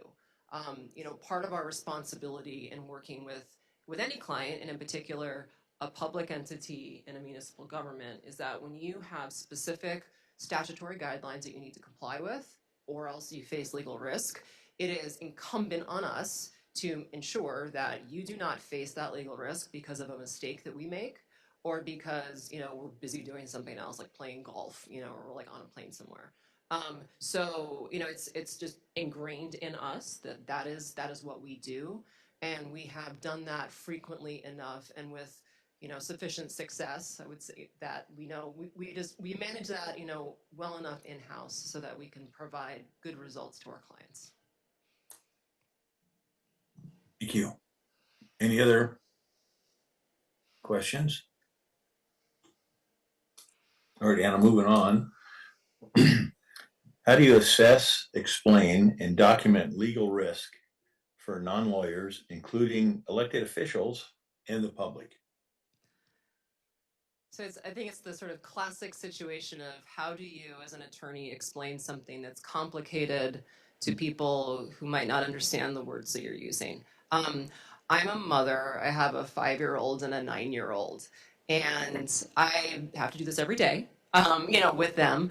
And I think what it boils down to is really across the board, and whether I'm sitting and working with the board of highly educated, financial executives, or I'm working with a board comprised of people from small villages in the Northwest Arctic whose first language is Inupiaq and whose educational levels don't really go beyond high school, or I'm sitting, in a city, in an Anchorage municipality, council chamber, is to make sure that everybody understands what the issue is. What is it that you stand to lose if things go south, and what is it that you stand to gain if you make, a correct decision? I always try to make sure that people understand the very baseline of what the law is. So if you are dealing with the enactment of an ordinance that would prohibit people from camping in public sidewalks and driveways and places downtown, making sure that people understand this is what your code says right now. This is how you are proposing to change the code. Here's what authorities that actually, that have weighed in on this and answered some of the questions that other municipalities have faced have come up with. And then I stop and I say, does anybody have any questions? It's really important to me when I work with clients to continually check in with clients and say, do you understand that? And if you don't, that's my problem because I haven't done a good enough job of communicating it.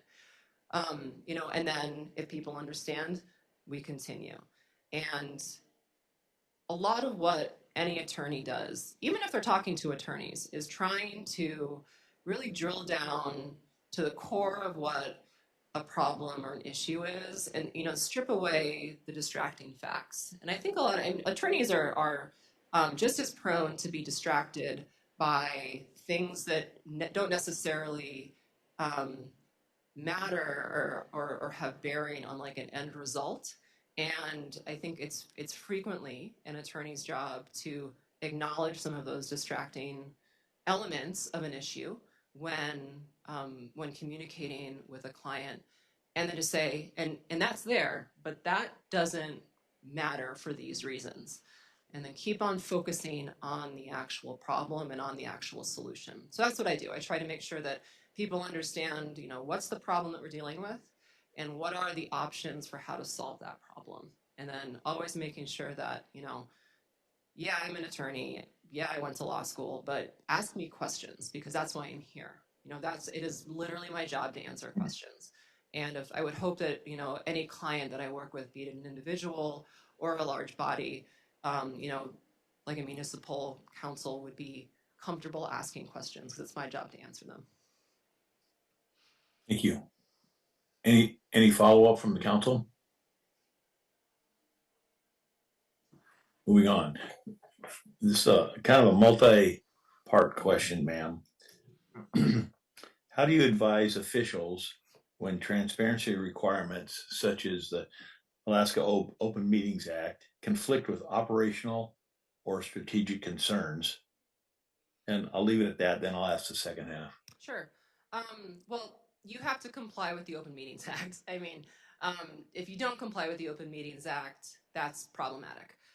But figuring out what is and what is not, a meeting is important because, we as attorneys will frequently have, send emails to our municipal clients, or like we're working with the mayor, we'll send an email to the mayor. That's not necessarily subject to the Open Meetings Act. It might be subject to a public records request potentially, but probably not because I'm an attorney and, things that we would email about is privileged. It is always important for me to, I think, take a caution, like a cautious approach to conducting a meeting and ensuring that if there is an executive session called where the Open Meetings Act applies, that what you are actually proposing to talk about in executive session fits the exceptions listed out in subsection C of the Open Meetings Act statute.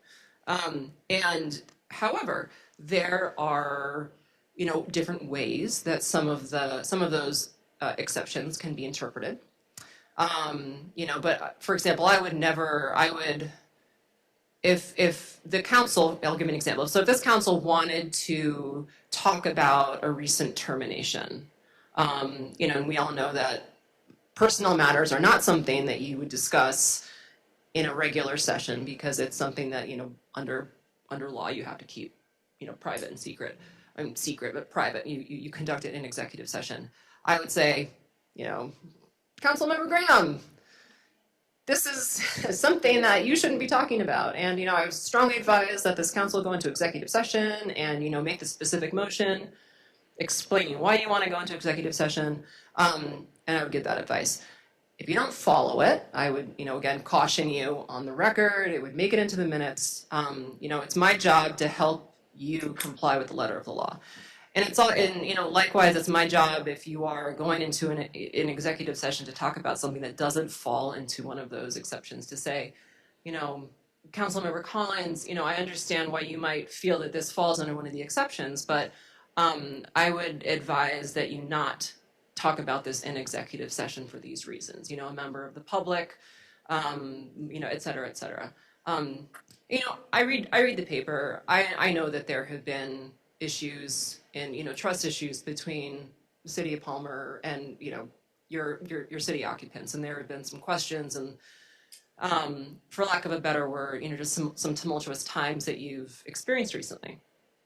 And coming off of that, what I said when I started to answer this question about taking a cautious approach, I think a cautious approach to applying the Open Meetings Act and to advising you about things that either do or don't fall within those exceptions is really important to establish trust with your constituents. Because your constituents have to trust that who they elected is doing what they elected you to do, and that you are following the rules when you make those decisions. So that's the approach that I would take, and I am confident that that approach is followed by the other attorneys in my firm. Thank you. Second half of this. Describe your experience. You've done this a little bit. Describe your experience with ethics complaints, conflicts of interest, or code of conduct issues.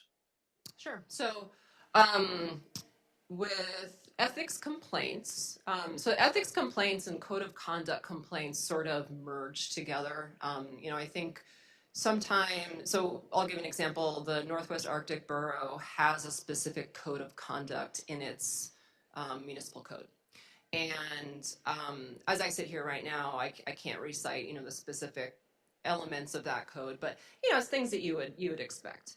And there will be frequent instances where a assembly member's like personal conduct, either at home with their family or maybe they're traveling, not necessarily in their role as a council member, but traveling nonetheless, and they are, a public elected official, their conduct will be observed by somebody and they will file a complaint and, allege that there's been a violation of the code. And so what follows then is an investigation. Essentially, you sit down, there's a process in their code that lays out how you handle those complaints, and so you follow the process. And frequently, that process involves an interview with the actual council person. And you collect evidence, and then you determine if the code's been violated. And if the code's been violated, the code lays out certain disciplinary provisions that you can follow with respect to that council member. So that is how I've handled it, is by applying the applicable codes and processes that particular board or body or government has adopted. And where a board or a council hasn't adopted a specific code, you look to other controlling areas of law like state law. Dealing with, so it was ethics, conflicts of interest come up all the time. Alaska's a small state. We frequently serve with neighbors, with family members, and frequently, make decisions that have financial effects on some of the people that we are related to or that we live in proximity to. I think the key for good conflict of interest procedure and what I carry forward in my practice is to make sure that we all understand what a conflict of interest is and what it is not. And this has come up quite frequently for me, and I'm actually dealing with a conflict of interest issue right now with a client, a board that is looking to hire a new executive.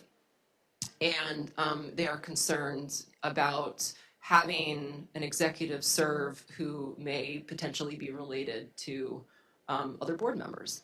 And so understanding how a conflict of interest code defines, I think your language is substantial financial interest.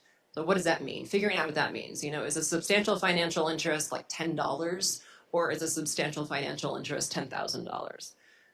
Also understanding what a family member is or is not. If your code says you may not make a decision in which you or a family member has a substantial financial interest.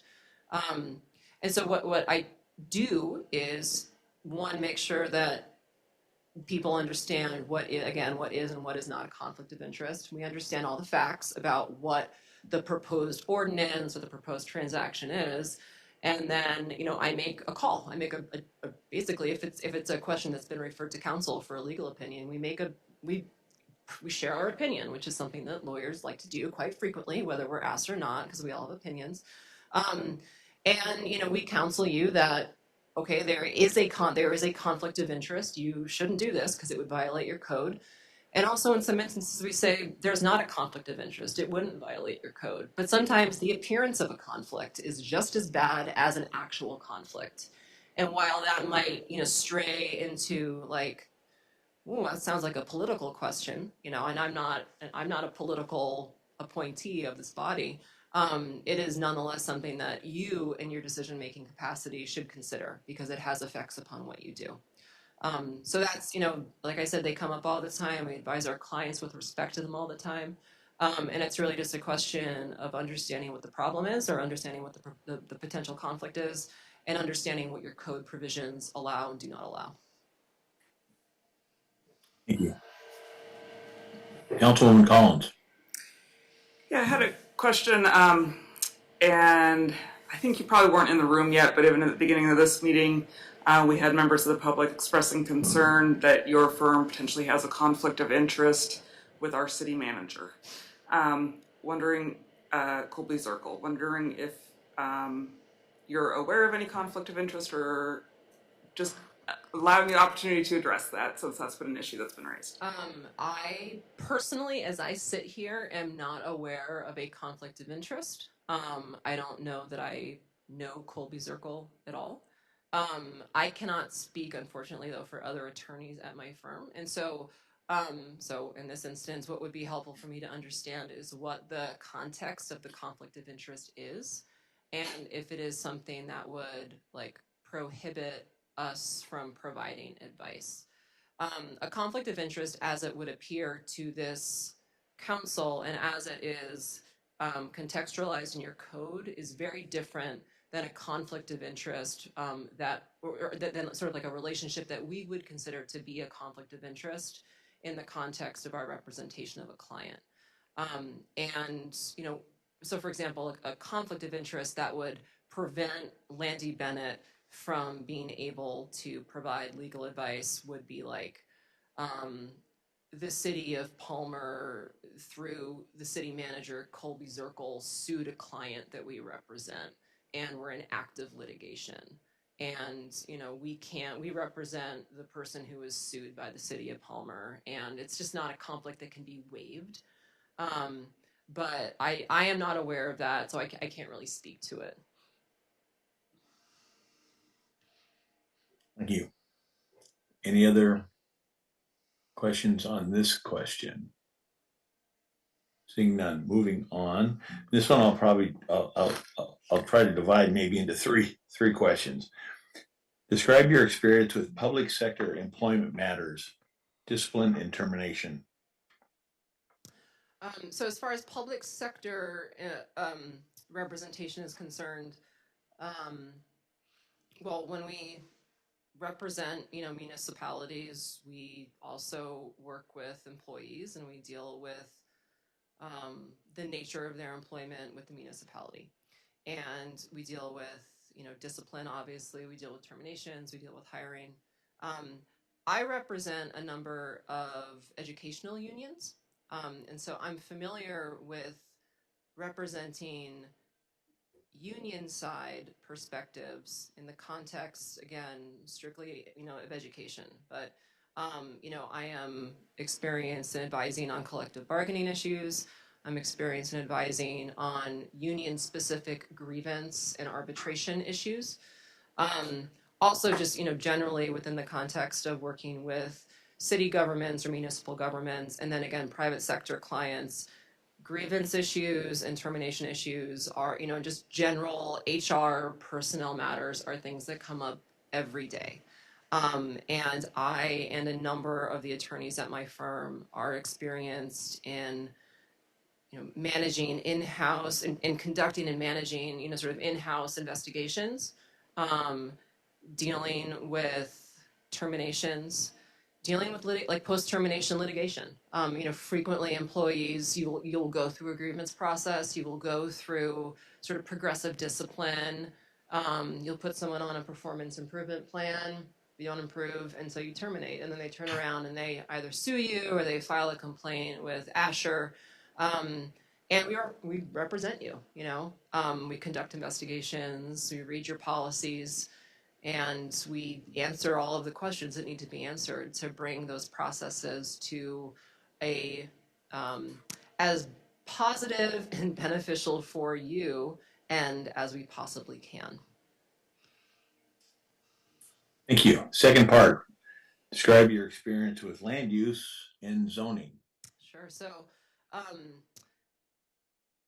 we do, a number of land use and zoning managing. You know, we either advise clients on, you know, land use ordinances, variances, and conditional use permits. That happens a lot out in the Northwest Arctic borough, where there are some pretty complicated negotiations with mineral extraction, and also right now with the development of the Ambler Road, you know, and ways in which that's affecting the borough. So we are, you know, we sit down with planning commissions, you know, work through draft legislation, work through conditional use permit applications, you know, determine if applications actually meet the specific criteria for those conditional use permits. I'm sorry, Mr. May, it's getting a little late and I should have had dinner before I came, but I didn't. So my blood sugar's a little low. And what was the second portion of your question, sir? The last part is describe your experience reviewing and negotiating city contracts to protect city's interests. And I think you kind of just described that already. Yeah, I mean, any contract review that we engage in is, you know, we're going to be looking at that contract to ensure that it does protect your interests, right? That's our job. And so, you know, if it's a you know, any kind of contract for services, if it's a contract to, you know, purchase and sale agreement for the sale of land or for the purchase of land, you know, we are going to be reviewing it with an eye to how to get you the best deal out of whatever the contract is, right? Like that's why we're here. Two, how to make sure that that contract is compliant with your code, with your procurement codes in particular. If it's something that has to be subject to procurement prior to you actually entering into a contract. And then making sure that, there aren't any sort of like red flags or hidden issues in that agreement that would cause the current administration or subsequent administrations to sort of blanch. I recall the answer that I was going to give to your prior question, sir, about land use and whatnot. I've been involved in a number of disputes about land use, where either city or borough residents build a house, and they build that house in as like a single use in a single use area, and it turns out the house is actually like a fourplex, and they want to rent it out and use it for income generating purposes. And so, and in the process of doing that, they violate a couple, they being the property owner, violate a couple of wetland rules and landscaping requirements and things like that. And so what I have done and what my firm does in those instances, again, is familiarity with your codes is crucial, knowing what is permitted and what is not permitted, and really advising the employees within the city who are looking at certain permit applications, or who are looking at enforcement actions, and making sure that those enforcement actions are specifically tied to the codes that are violated, and then again advising and suggesting the best kind of resolution to those conflicts as they arise. And sometimes the best resolution to those conflicts are not a 5-alarm fire lawsuit. Sometimes those lawsuits feel really good, but they usually don't feel really good like the day after you file the complaint, and then you get a bill and you're like, oh, this really doesn't feel good, because litigation is expensive, and litigation takes a very long time to get you where you want to get to, especially with land use issues, with zoning issues and whatnot. So we sit down and we think about how to creatively solve the problem and get you to a place where you want to be sooner rather than later. Thank you. Questions from the council? Moving on. I think you've touched a little bit on this one as well. What is your philosophy on litigation versus settlement for a municipality? And second half is, how do you work proactively to reduce the city's legal exposure? Well, litigation versus settlement sometimes is driven not by me, but driven by your insurance. And insurers like to settle because settlement is less risky than litigation. My view on settlement versus litigation is that frequently settlement is optimal because it ends a conflict that has the possibility of dragging out for years. And when a dispute is ongoing for 2, 3, 4, 5+ years, it's very difficult to make progress in other areas. You are financially sort of strapped because you're expending resources in an area to settle a dispute. And I of all the litigation that I have done, and I've done quite a bit of litigation, very little of that litigation proceeds to trial. I think it's less than 10% of lawsuits that are actually filed, civil lawsuits, not criminal lawsuits, but civil lawsuits actually proceed to trial. So when I sit down with a client, in particular a municipal client, and the municipal client has been sued or has just sued an individual, what I hope to accomplish is, is to give you the advice that you need to make the best decision that you can for the city that you represent and for the constituents that you represent. And it ties into your question, Mr. Mayor, about risk mitigation strategies, because sometimes you can't avoid a lawsuit. You can't control what other people will do, right? And there are always people who will sue the city no matter what decision they make. If you're familiar with David Griswold down in Homer, like the Planning Commission in Homer makes decisions all the time that are legally compliant, and he just sues them anyway. And like, he's created a really significant body of municipal law just by suing the city of Homer. And they can't control that, right? And what they can control is how they respond to it. Reducing your risk, mitigating your risk is crucial to avoid the litigation versus settlement question. And that the mitigation of that risk is my job. It is an attorney's job. And we mitigate that risk by making sure that we are providing you with the best advice that we can. And what that looks like is the council being aware of what your code says so that you don't make a decision that violates your code. It looks like informing the council about the risks that are incumbent in any decision that you make. You'll make some decisions that are popular, you make some decisions that are unpopular. What are the outcomes, potential outcomes of those decisions? I think that any client, be it a municipal council, be it a board, be it an individual who is, provided with the information that they feel like they need to make an informed decision, is a client that is mitigating their risk up front. And if, on the other hand, if the council was rushing into a decision without being fully informed about what some of the legal risks were, I would try to help you mitigate that risk by raising some of those questions and saying, I don't think you might want to consider making a decision. You might want to consider enacting this ordinance until we have fully sussed out what the actual exposure looks like as the result of enacting this ordinance. Thank you. Council questions? Seeing none. What do you believe is the proper role of the city attorney within municipal leadership, and how should the city attorney work with the city council, manager, and clerk? Well, we're here to help you. We're here to answer questions about process. We're here to answer questions about what your code says and to help you interpret your code. How we work with you, I think, is really up to you. But the individuals in this room are elected, and I'm not.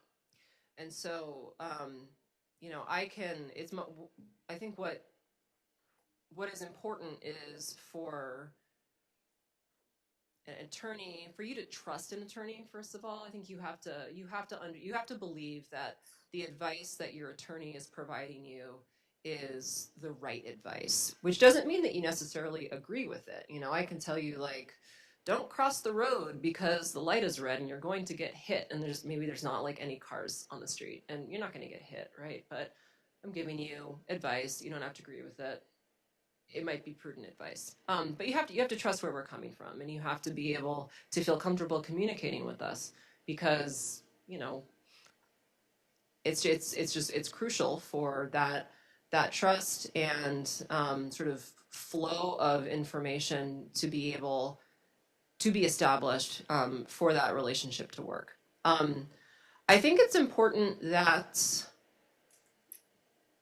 especially for a municipal government, no attorney sort of be, I don't want to say compromised, but sort of like the council has to know if the mayor is talking to the attorney. The mayor has to know if the council is talking to the attorney.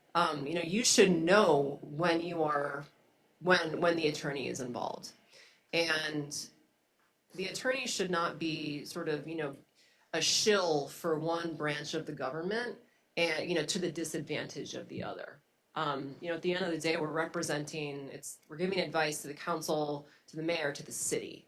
And I think I think it can sort of tread into the relationship can tread into perilous territory where, one branch of government doesn't trust what the attorney is doing because of, an appearance of impropriety or an appearance of being, a little too close or a little too, informal with another branch. So I think, maintaining formality, but being comfortable and trust at the end of the day is just one of the most important, is the most important thing, trusting your attorney. Thank you. Council, questions?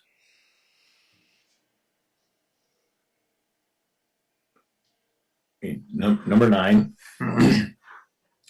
2 council members ask you to draft an ordinance, and you know the mayor and some council members oppose, while others are undecided.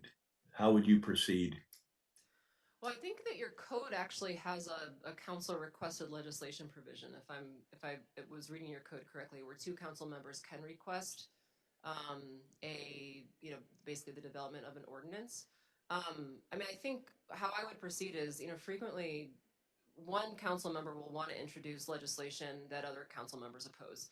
And that's why you have a deliberative process. You introduce something and you talk about it and you vote on it.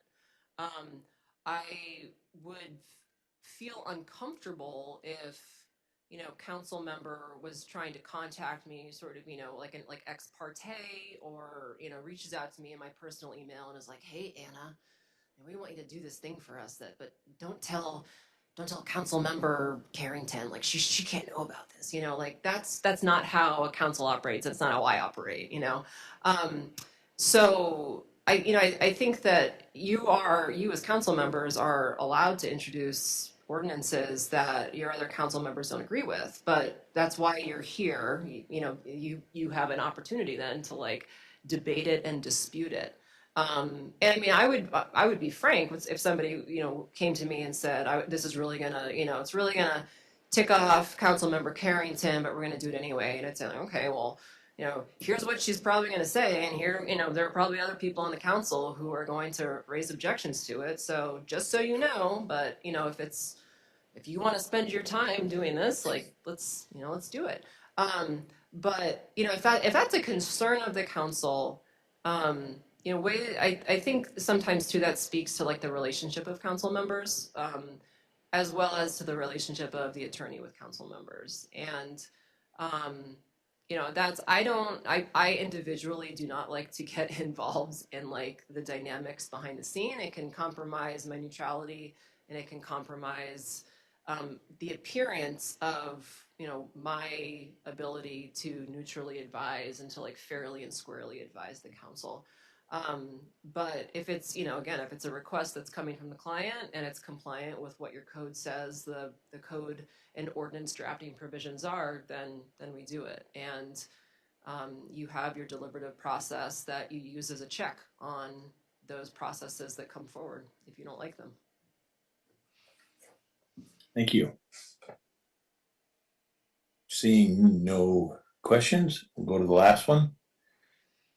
How do you advise leadership when a city action or development proposal is legally compliant but faces strong public opposition or negative public perception? The way that I approach that, I think the way that the other attorneys that I have worked with, other attorneys in my firm who work with municipalities approach that is by taking a big picture, holistic approach. And just because something is legal doesn't necessarily mean that you should do it, at the end of the day.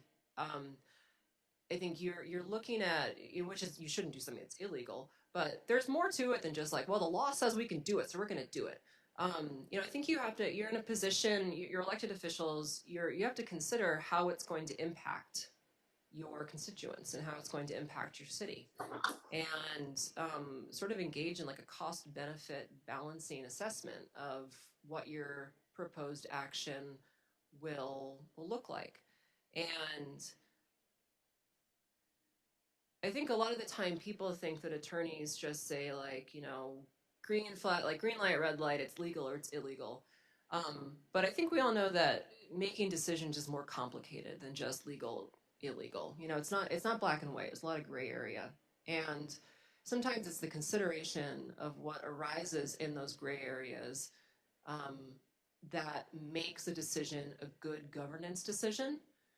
And not all governance decisions are good decisions. They can be just because they're legal. You can make legal decisions and they're terrible decisions because of the effects that they have, or how they're implemented. And so I think, and the ability to see those gray areas and to provide that sort of, big picture holistic advice, I think is really dependent on an attorney's familiarity with the area, like the local area. Like what are, like, who are the people who live here? What are the issues that you are dealing with? Are you dealing with unprecedented growth and, so population expansion and a shrinking tax base? So let's think about how, a proposal to increase taxes, which might be illegal, and might have, real negative political consequences, is nonetheless really important for you as a municipality to be able to grow and to provide services.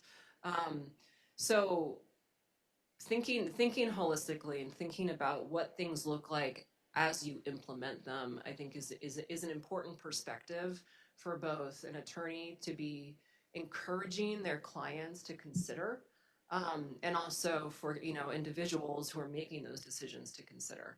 And that's the approach that we take, not necessarily like, so much in public, but behind the scenes. There's a lot of discussion that goes on between, like, before an ordinance is presented. And a lot of those sometimes those discussions about the gray areas, happen in public, and that's good. I think it's good for those discussions to happen in public because your constituents need to know that you're considering those things too, and that you're listening to feedback. So, just because something is legal doesn't mean you should do it. But sometimes you do have to make hard calls and say, man, it's tough. We really feel it's legal. People don't like it, but like, we've got this fiduciary obligation to this city. We have to do this to make things better. And you put your reasoning on the record and you make your decision, and then we wait for someone to sue you, or but I think it's complicated. It's always complicated, and so we are here. Attorneys are here to help sort of lessen those complications and also help you work through some of those complications so that you can arrive at a good decision. Thank you. Any questions before I turn it back to Ann and let her sum up and tell us? Yes, Councilwoman Collins, please. Yeah, so if your firm were hired, would there be someone, yourself or someone else, physically present at all city council meetings, or is it something where you'd be participating via Zoom, or what would be the plan there? So I think we laid that out. We laid that out in our RFP response. I think the what we would be able to provide is we can have somebody here during your council meetings. Absolutely. I think that the ability to appear via Zoom is always is there, but I personally find it much more. I give better advice in person. Sometimes, especially with like council meetings, you need to understand like the comments in the room, the dynamics in the room. You need to be there in person to give advice, like, as it happens. And so, we're in Anchorage. All of our attorneys live in Anchorage. We can be here for those meetings. So that is the plan. If the budget that we've put forward in our RFP, somehow is not is not able to accommodate in-person attendance, we can talk about alternative methods of attendance, including Zoom. Thank you. Any others? All right, ma'am, it's back to you. Well, I just want to thank you for the opportunity to come up here and just make eye contact with people individually and sit in this room. I hope that whatever decision you make, I hope that you feel confident in that decision, and that you pick an attorney or a firm who you feel will provide you with the best possible advice, because you deserve that.